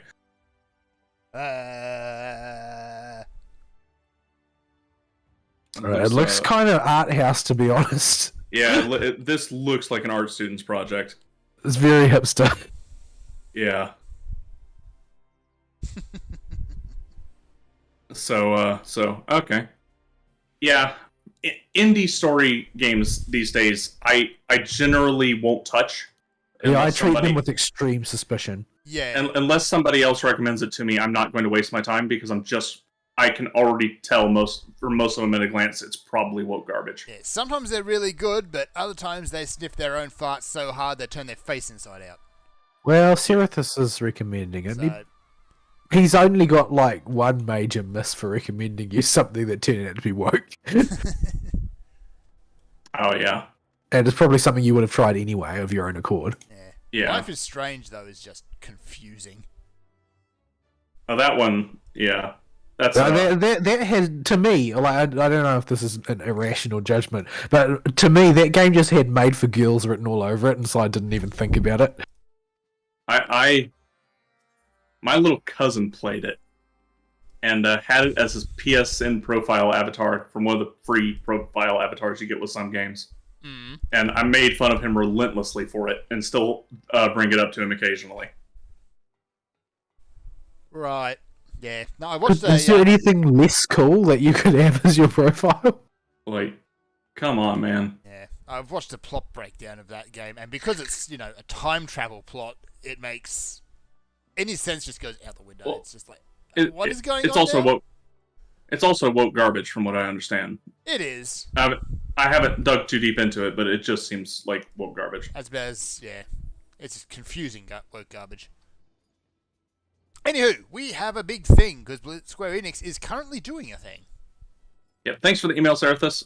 Not a lot for us to bounce off on this one, but keep sending us emails. Keep fishing. Maybe we'll get something. Yeah. I'm totally in for Squidward losing his marbles and going on a rampage, though. It was only a matter of time. That seems to be a really popular meme. Like I've seen various productions that people have made in various media of Squidward basically going on a killing spree. Yeah. Oh, he lives next to SpongeBob, wouldn't you? Yeah. The dude does not have a good life. One of these days, he's gonna snap. I don't know. That was one of the things that I sort of, for some reason, SpongeBob seems to be extremely popular with millennials. I'm not really sure exactly why. Because we grew up with it, and it's still going. Well, the thing is that I didn't grow up with it. I was already, in high school when it became a thing, and so it was striking below my age range. Yep. But the story always seemed to imply that you should laugh at Squidward. And it was like, well, he's not. He's just basically being bullied by almost everyone around him, and he's only really interested in trying to maintain a little bit of personal dignity. And the only thing that you're going to do is flog him for it? Really? Yeah. I never really understood that. It seemed kind of strange to me. Yeah. When I was young, I was a hair above the target age range for SpongeBob, but still in the you could call a strike in that zone, I guess, for the age bracket they shoot for. But I was on the very upper end of it, and it was on Nickelodeon in the U.S. Exclusively when I was a kid. And 2 reasons I never watched SpongeBob. Number 1, I already was watching Toonami by then, and watching all the Dragon Ball Z's and Yu Yu Hakusho's and stuff that were on there for my after school stuff, or watching Fox or WB for Digimon and Pokemon or whatever. You had the whatever they had. SpongeBob and Evangelion. Yeah. Well, Evangelion would be after Toonami went late night. Yeah. Because eventually they moved it to late night hours. But this is after school time or early morning when you would wake up. So my TV slots were already occupied. And the other reason was just an arbitrary thing I made where my little cousin and my little sister watch Nickelodeon the most out of all the TV shows. Therefore, it's not cool, and I have to not watch it. Yep. And so it was just a totally irrational little kid rebellion streak going on there. Well, not little kid, but like young teen. Yeah. Anywho. So yeah, thank you for the email, Serathus, as we already said. We have to talk about the FanFest, because they've announced the next expansion for Final Fantasy XIV. Yeah, so we have day 1 of FanFest, and the producer live letter, I think, came out today. Yes, I haven't had a chance to have a deep dive on that yet. I grabbed a couple notes. I haven't even glanced at either of them. But the one thing that did stick with me that I did see was how much of a rock star Yoshi P is compared to like anybody that Blizzard could send out at BlizzCon. And I think just the reception. There's a reason for that, and it actually happened during FanFest where you could see it. You had Yoshi P standing up next to Phil Spencer. And Yoshi P was there, he was chilling, he was having a great time talking about his game, and here's Phil Spencer, and he's just delivering corporate drone line after corporate drone line. I haven't seen it. I haven't seen that, but I can imagine him just looking incredibly constipated next Deploy to message, Yoshi P. beep, boop, expect applause, boop. Yeah. Yoshi P has a very competent air about him. It makes him easy to like, and his appreciation for his product is genuine, even if he does. he's I going think that's the big thing, though. I think that he likes his product. I don't think that Phil Spencer knows anything about his product. Yeah. So he's gonna come off better, and he can get a better reception from his players than your normal game dev, just because he actually likes his product and has an air of competence and a record of competence in fixing the game. Yes. And it So, is, at the end of the day, a labor of love for him. Yeah, and it's built up a lot of goodwill with his player base. That even with some of the more questionable decisions in Endwalker, they haven't done much to burn the bridge with Yoshi P himself. Most of the people are still willing to let him, are fine with him taking the reins. Yes. So yeah, today, the first day, I got the play-by-play as I was working from Abo because I was working at home, and I was watching it live, but in a patch of sleep-deprived lethargy. So yes, yeah. So I have not actually watched it. I flipped through the highlight reel on the Reddit later, very quickly. I didn't stay doing that for very long. Yep. And but so I have not actually seen most of the things they're talking about when I bring them up. But I did go and look up a list of all the topics and stuff that I remembered Abo mentioned to me, and pulled out all the stuff I thought was significant and made my own list, because all the lists currently on the internet for what happened on day one are terrible. Yeah, they kind of are. So instead of jumping between several different lists, and we're trying to scroll through giant, massive articles that need to pontificate on every single little update, I just type them all out myself. Yeah. So let's start off with the big broad strokes. We got the new expansion announced. It's called Dawn Trail, and it's set in the New World. Yeah. It's set on summer vacay. It is hanging on summer vacay. The Warrior of Light is going on vacation, and naturally the world is ending. And for the live show chat thread, I'm going to ruin the logo for you. Oh no! fantastic. What are you doing? Because we are, you know how we have a spaceship in our current logo? Yeah. Well, I can't unsee the Star Destroyer after that image in the Dawn Trail logo. Oh, great! Thanks. I hate it. Yeah, so now whenever you look at the Dawn Trail logo, you're going to see an Imperial Star Destroyer because it looks just like one once you see it. It's supposed to be the new hub city. It's a Star Destroyer. It's a Star Destroyer, and I can't unsee that. Thanks. Yeah. So yeah, we have Orlando Bloomlander riding the boat, showing up for beachside vacation. I thought initially hang on, have they de-aged him? No, they haven't. He's just shaved. Yeah.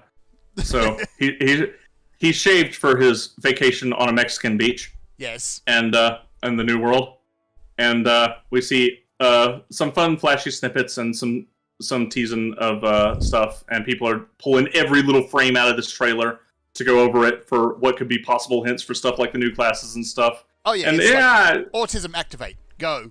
Yeah, if that's your thing, go for it. But I think the trailer was just okay. Yeah. I like the Shadowbangers one the best out of all the trailers still. Shadowbangers just hits so hard. It's so good. Yeah, I know a lot of people like the Stormblood one. I like the Shadowbangers one better. And but this one, I think it's a generational thing. Yeah. So you got I just thought it was a middle of the pack trailer for the ones they put out before, but it was still good. I thought they did a good job with it. It's only the first half of the trailer though. We won't get the rest of it until later. Yeah. So it that might change it. I thought it was the whole trailer. Okay, that makes more sense. Yeah. I thought some of that looked a little abridged. Because you've got the big fight scene where the warrior's fighting the Mamaljar leader, presumably because of the bathing dance. No, it's not the leader. It can't be the leader because they say explicitly the leader has two heads. He does have two heads. You look closely. That's him. The Really? Heads, yeah. I was checking to see if there were two heads, and I couldn't see the other The head. second head is behind kind of a veil thingy. Oh, so maybe it was against the background. Yeah, it kind of The blends. background is just black. Yeah, they show the concept art of him during the show, and they're talking about two heads. And it goes, hang on, no, that's one head. No, wait.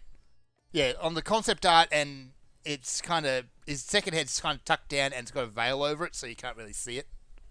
But it's there. So yeah, But yeah. Anyway, usually in a lot of these trailers, like halfway through that fight, the warrior would kind of change and unveil one of the new classes. We just saw under his coat briefly in this one. Yeah. And So we it's saw definitely going to be like a swashbuckler or a duelist. Yeah, I think Corsair. like Corsair or something like that's a fairly safe bet. The Corsair's the one going around right now, is what they're calling it. Yeah. What the fans are calling it. Which is they saber and gun. Is that There's- based on anything, or have they just decided that's what Partly it's called? because of the outfit he's wearing, partly because he's only got one I mean, one sword, there's the 80 conquistador theme, and just general autism. well, they could pull a name from Legacy Final Fantasy. They could use new ones. When it comes to the Seafaring sword and gun swashbuckly type character, there's several names for that. Yeah, and there's So- several names within Final Fantasy for that. But in Japanese video game development culture, they've always used swashbuckler. Yeah. Mm. I've seen Duelist once, I think, from a Japanese company. Duelist is typically dual wield though. Yeah. Well, we'll get to that. Anyway, but yeah, we don't know what the jobs are. We've got hints and cryptic clues. Well, we do know what their roles are. We're getting a melee DPS and a caster DPS. Yeah, everyone was actually expecting a caster and a range DPS, so the melee is kind of a surprise. Yeah. I imagine that whatever they're putting in with what we're calling the Corsair class is there to give ninjas somebody else on their gear type. I expect so, yeah. I wouldn't be surprised if it's kind of ends up being like an inverse red mage, where it's like you're up close to charge, then jump out to explode. Although So I if feel it's- like if you added one to the key roles, I think that they would start to become kind of bloated. Yeah. Yeah. Because there's Oh. already really not enough variation between them. Like they've been drifting in the homogenized direction quite badly over the course of the last expansion. So I think if really you added hoping they would another only one, add one class, to be honest. Yeah. Because- yeah, I don't know. I feel like it's adding one class might be a little bit unbalanced. It might feel a little bit janky. Yeah. If they can come up with a new mechanic Yeah, or something I to go just- with it, we'll see. Well, that's the problem, though. The more classes they add, in order to keep them balanced, to make that project not insane, they have to homogenize more. Yeah. So the more classes there are, the more similar the classes will start to become with each other. But that It's not working hasn't theory. that hasn't been a huge problem though with DPS classes. It's a huge problem with healers and tanks, but it's not Which- nearly such a huge problem with DPS. Which reminds me, actually, something they did mention is it could be very well we're getting 3 new jobs with the Astrologian rework. I'm not sure if it's They going to were- be as drastic as the oh, Sun rework They're, was, but they're, we'll see. they're also going to do reworks for Dragoon, aren't they? The Dragoons yes. the Dragoons are all molding over because they don't want to be reworked. they like Yeah. their spot on the floor. And because it's a Final Fantasy expansion, we can expect Monk will also be reworked because it always is. And Machinist. Yeah. Machinists still get number tweaks. Although they did But get one Machinist has been the substantial change in same Walker. since it came out in Heavensward. There's only been subtle changes. Yeah, it's finally Oh. in a good. No, it hasn't actually, but it's finally gotten it into a good spot. So don't mess with it. Yeah, Machinist I think is in a good spot right now. They don't need to bother with it right now. But Astro, The Machinist's no- only no- problems with the rest of the design paradigm. They aren't problems with the class. Yeah, not anymore. Yeah, it's yeah. I don't play Astro right now because Endwalker Astro is so much worse than Shadowbringers Astro. Yeah. So Astro needs some love. They just broke the class with Endwalker. I don't know why they just didn't try a mulligan on that. I had to learn Astro during Endwalker to get it leveled up, and it just doesn't feel right. It doesn't feel like it hangs together properly. It just feels like a character with a bunch of different abilities glued to it. Yeah, you're a nice toolkit healer, but your card system is totally wackadoodle now. They've totally messed it up and made it just not fun to interact with. Well, the problem is that you don't really interact with it. Like, you just Yeah. get a card and you use it. That's It's basically just it. off global cooldown bloat is what it becomes. So every cast you got to be playing with your cards, Yeah. but they don't do anything interesting. They just give the same flat buffs as everything else. Yeah. Anyway, so the only other clue we've got as far as jobs go is Yoshi P's Ninja Turtles t-shirt. Yeah, I don't know if that was supposed to be a hint for the dually type class. Yeah, Well, people you- kind you- of assign that to the caster because the trailer kind of hints at the other one.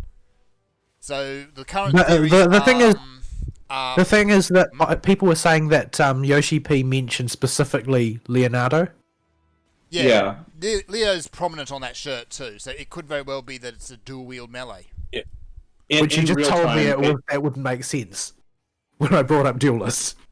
Yeah, so yeah, we'll see. it's I recall Aba telling me specifically that Yoshi P pointed to Leonardo as he was watching it in real time.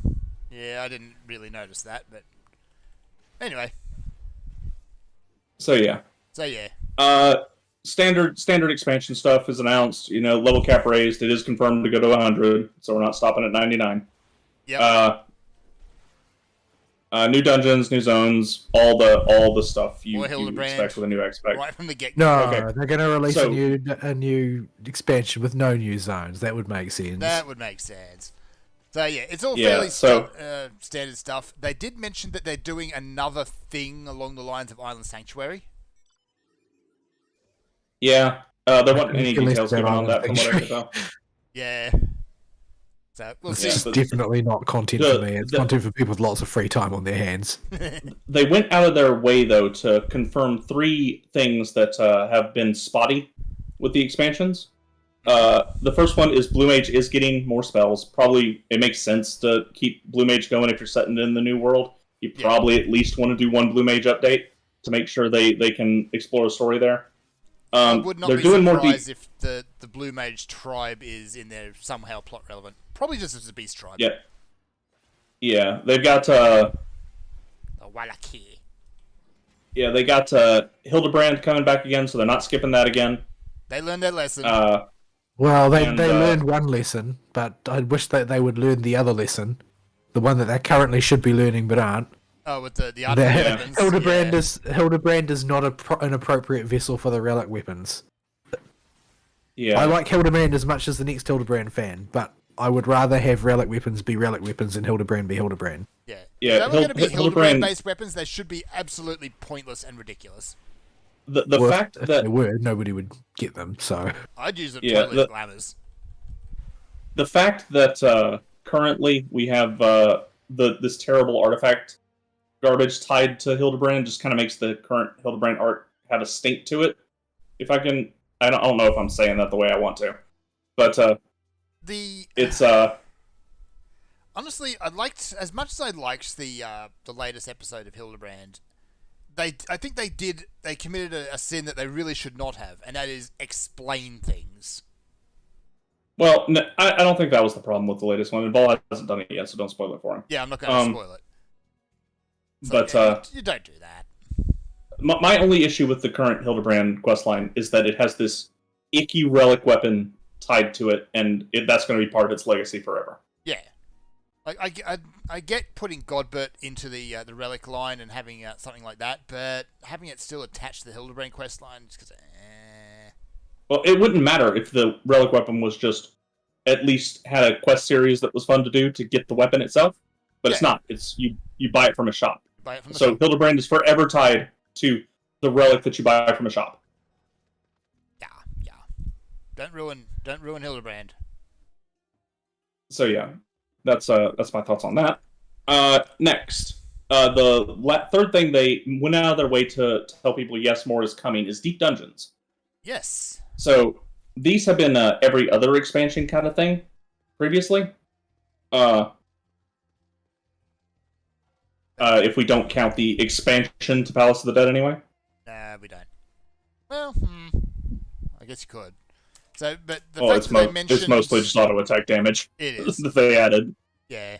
So the fact that they mentioned a deep dungeon right from the get-go is interesting. So I have a theory about this. Deep dungeons have exploded in popularity during Endwalker. Part of this is not, and this is the smaller part, the much smaller part, is that deep dungeons as a concept have gotten more soloable as more guides have come out. More people are able to get potions more efficiently. They did the whole thing that have the total number of potions you need. They doubled the duration. stuff like that. They're just a lot So more they just accessible. became, attempting solo runs became a thing that was possible, and the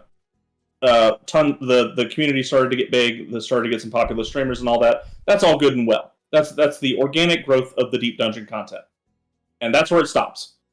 Because I think the rest of it has to do with there's literally nothing else to grind in Endwalker for Endwalker grinds. Because, well, there's no relic weapon grind. Yeah, so it has supplanted for a lot of people. It did for me for a few months, where I think a relic weapon grind would have gone. And so they have seen a disproportionate, huge surge in Deep Dungeon, and are like, oh, we got to be sure we get some of that out because people really like that. Well, yes, but it's also a symptom. Yeah. And furthermore, I'm worried that they will learn the wrong lessons from this because Eureka Orthos has some stuff that needs fixing. Yeah. And if people assume that if I'm worried about Yoshi P's team assuming that, oh, people are flocking to Deep Dungeons now because they liked what we did with Eureka Orthos over the other Deep Dungeons, that would be the worst possible thing for them to learn. But I want more like that. I don't want more Palace of the Dead. Palace of the Dead is traumatic. Yeah, I don't want more trash packs that hit like tanker trucks. I think the design of having to learn the mobs and do the dances correctly is a good way to go with Deep Dungeon. But the current Deep Dungeon has some shoes. It has. Like the respawn rates on the early floors, the fact that the massive HP pools don't build up. They start that big even on the trivial floors. There's a lot there that I hope they take they don't repeat. Mm-hmm. The other thing they mentioned is a new Criterion dungeon right out the gate. Yeah, they're still going to keep up with those. No mention about rewards. They sailed right on by that. Yeah, well, I'm astonished that they somehow managed to miss that. Like, everybody was talking about it when the first one came out. Now that the second one is out, everybody's talking about it again. That, well, this is a total damp squib because there's no reward for it. And somehow they just keep not noticing the feedback. That they've never even addressed it. They've never even hinted that they've thought about it. Yeah, if you really want to huff the hopium on this, you could say they maybe they've heard it, and the reason they didn't bring up rewards at all is because they're trying to work out something. But I wouldn't hold my breath. Yeah, I would. Doesn't sound likely. It's more likely they've just decided that they're right and everybody else is wrong. Oh, don't do that. That's where Blizzard went wrong. I think I get a feeling that the internal team at Squeenix right now has less of a problem of we're right and they're wrong as much as they just stay inside their insular bubble and are looking less and less out at the community. That in Las Vegas, everybody there has the same opinion that Criterion Dungeons having no rewards is bad. Yeah, but all those people in Las Vegas are more interested in playing games with them at FanFest than... This is like... For an MMO, this is as close to a universal opinion on something as you are ever going to get. Yep. Like, there's nobody arguing the opposite. Like, you can find heaps of people who are going to argue that buying relics out for tomestones is a great idea. You can find those people. There's no shortage of those people. But you can't find anybody who thinks that Criterion Dungeons having no rewards is ideal.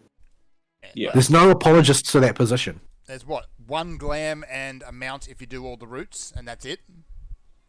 And the Savage stuff, but and that's the whatever. Savage stuff, which is fairly underwhelming. I don't see a reason to go and get that any of that.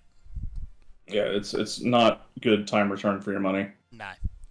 So, It's incredibly difficult for no reward. yeah, the glam you can get with 1 or 2 runs. It takes nothing to go get that as well. I haven't checked out the newest one. Maybe they've rebalanced it. Maybe they've added a little bit more. I don't think they have, though. Actually, But yeah, that's Criterion. It's still around. It's not going away. So we'll see what they do with it. Next up, the second biggest cheer I've heard when I was watching clips from the last 2 days was for they're going to go and give all armor pieces 2 dye slots. Yes. So you can dye your armor with 2 colors now. it won't be everything right from the get-go. It will take them a few patches to get everything. But, yeah. A lot of stuff. It'll probably take a lot of whole art will get- expansion to get. It'll take a whole expansion at least to hit everything. And what they said is all the future stuff coming out from the new expansion onwards will have the 2 diable slots, and then they will go back and get the most popular items first, and then work their way through the rest of the game. Yeah, and they'll likely tie that into the other big thing, which is the graphical update. Yeah. Well, the graphical Also, updates are facilitating all of this. Yes, they've got Yeah. to redo all the textures and all of that, so that's part of it. So there's 2 parts to the graphical update. There is general texture beefing up and making the models just look better and fixing up a lot of that stuff. They showed a few pictures and videos of this, and you can see they did like before and afters of some of the races' faces, and Mikoto females are quite striking with how it handles, especially the lines around their eyes and how that changes. They didn't. Yeah. What I'm more interested in knowing is, do they have the mysterious vanishing freckles still? Yeah, I would Yeah. really like to know why my freckles appear and disappear, because they weren't there at character creation, but they seem to just appear randomly. Just random freckles. Yeah, they didn't change But the faces drastically. They've done it's mostly like subtle stuff, mostly around the hair and the eyes. Well, it looks smoother and cleaner. And I do yeah, like what they Beyond showed that, off. They've just tidied things Are they up. going to give everybody a Fantasia? Because invariably some people's faces are going to get mangled. No mention of it. Yeah, they didn't mention it, but I wouldn't be surprised if they did. Yeah, the one I think that had the biggest change was Hrothgar because now they're fluffy. Yeah, fur now. Yeah, So that's the first half of the graphical update. The next half is involves a whole lot of internal system stuff they're reworking, and with this comes, in addition to stuff just looking prettier, they can add new technologies and new ways to render graphics that weren't there before, and they can mess with older items, as with the 2 die slots. And one thing they pointed out was foliage in the world. You go around right now, the grass looks, if you really look at it, it looks pretty bad. Well, the grass was designed for the PlayStation 3. Yeah. There's Like, no... there's a very, very, very, very low limit on the amount of ground clutter you can include and the texture depth that you can include on it if you're running your game on a PS3. And even after abandoning the PS3, the assets were made for the PS3's graphics engine. yeah. So Yeah. they showed a before and after, particularly with regards to Lidralan. Now you go out there, it looks okay, but very sparse. Well, the grass is clearly just pasted on Yeah, ground it's just texture. kind of stuck there. But with the overhaul, it is still just generated on the surface, but it is very, very full. It's actually like you're walking through a field of flowers. It makes the grass pop and have a 3D element to it. And I think it's dynamic in that it renders that stuff as you get near it in real time. Yeah. So Hopefully it the pulls draw the distance grass. isn't too small, because otherwise you end up with this weird effect of a circle of grass around you. Well, when stuff gets far enough away, you won't notice it. 'Cause, Yeah. Well, I mean, if you inspect, basically there's a difference between the foliage that they've done before and the foliage now. If you inspect the foliage that they do now, everything is a flat texture that's standing up, or a couple of flat textures intersecting. Yeah. Like, if you look at your average bush from above, it's a cross of two-dimensional planes intersecting. I'm in a cutscene at the moment, otherwise I'll go and show that. So I'll show And that. they're very. They manage to arrange them in a way that is often very convincing when viewed from the ground level angle that you're going to see them most of the time. But anytime you look at a janky angle, you can see that every plant in the game is composed of a series of sheets of paper that are being just carefully arranged in such a way that it's not obvious. Yeah, like you walk up to any bush and it's just a bunch of flat, It's 100%. origami plants. Yeah. Yeah, like I'm playing with the bushes out in the Crystarium and just happen to be running by them. Yeah, they're 100% flat. The leaves on the trees are just 100% 2D images just pasted all over the place. Yeah. I think that's underselling it. Like, they have been very carefully to paste them in a way that is convincing from a normal viewing distance. Yeah, Knowing, like, they know what tools they've got to hand, and they've been very good at using them convincingly, but now they've got more tools. Yes. yeah. Now that they can just make the 3D stuff, and it's very noticeable. Very fluffy. It's lovely. So this will affect several aspects of the game world that you run around in, And this brings us into the next Nice. announcement of an increase in system requirements. We're finally past the point of it's because of the PS3, brah. Yeah. 'cause So we're not they're supporting bumping the 3S3 minimum. anymore. Yeah, to accommodate all the new graphic updates, they are jumping from the old minimum requirement of a GTX 970 to a RTX 2060. That is a pretty freaking hefty jump.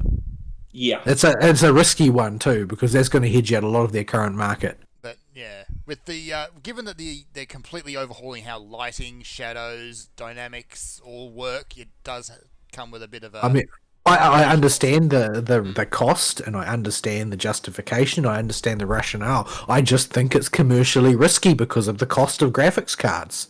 Mm. Like Yeah. a 2060, there are going to be lots of people who were, expecting to get another 5 years out of their 2060. The world is absolutely chock with people who are still using a 1060. Oh yeah. And my graphics card isn't significantly more powerful than that. I've got a vanilla 3070.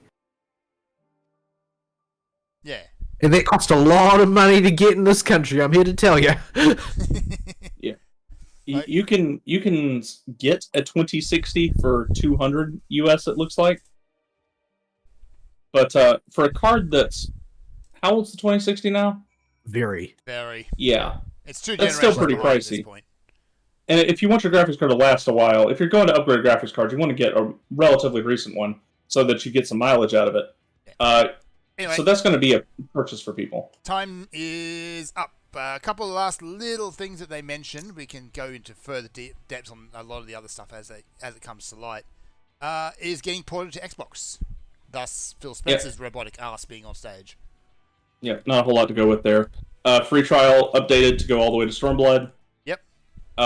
And the thing that got the biggest cheer I heard, you can't sandbag your item level anymore when you queue for Alliance Roulette. Yes. On one hand, no more Circus Tower. On the other hand, now everybody's going to be an Evilise. Yes. People who have never had to do any kind of actual content that required attention in Alliance raids before, and are probably still wearing their Crystal Tower suit of gear, are now all going to end up in Evilise. Dressed in level 50 gear with no idea how the mechanics work. Yeah. So yeah, pain. Lots of pain. Yeah, you can finally cram store items that you bought from the Mog Station into the Armoire to save you some glamour dresser space. Yep, as well as a few other bits and pieces. And early October is the projected launch date for patch 6.5. The previous two things we mentioned, the sandbagging of the eye level and the Armoire, are also both coming in 6.5. Also, as far as glamours go, glasses slot. Yeah, persistent glasses. If you want to have the fashion accessory of the glasses on at all times, they'll just let you do it now. I'd like to wear a hat. Can I wear a hat? I can wear glasses. I can't wear a hat. Yeah. So, yeah. They did give a bit about the plot, but we're not going to talk about the plot because, spoilers. Minor spoilers, but still spoilers. Yep. So yeah, if you got to go for I think that hits all the major points from day one. Yes. The game has alpacas in it. It does. It wouldn't be Mexico without alpacas. Yep. So it's going to be like Emperor's New Groove, the MMO, isn't it? I hope so. That would be awesome. Yep. And At I least as far swear as to Gucci, Celebrate if I see another Graha Taco meme though, I'm gonna choke somebody. He's got them big fat tacos. It's all over the community. Well, Like a people don't have 3-second very good video imaginations. clip. Graha deal with a taco. Alright, wrap it up. Let's get out of here. All right, folks. First, got to go to work. So we'll have a show with me involved next week. If Vol doesn't die, and then you may get the dreaded Ari solo show, or I may delay it till Sunday and try and corral him. Yes. But hopefully he doesn't get eaten. And then the following week, hopefully we'll be back to semi-normal schedule for a while. and we'll have plenty of Final Fantasy content to talk about when Fern comes back, because we'll have had FanFest complete itself and a week to process everything. Yes. Okay. All right. Gotta Closing run. comments? Nope. All right. Run away. Yep. Fern's got to run away. We'll see you next week, folks. Sayonara. Bye-bye.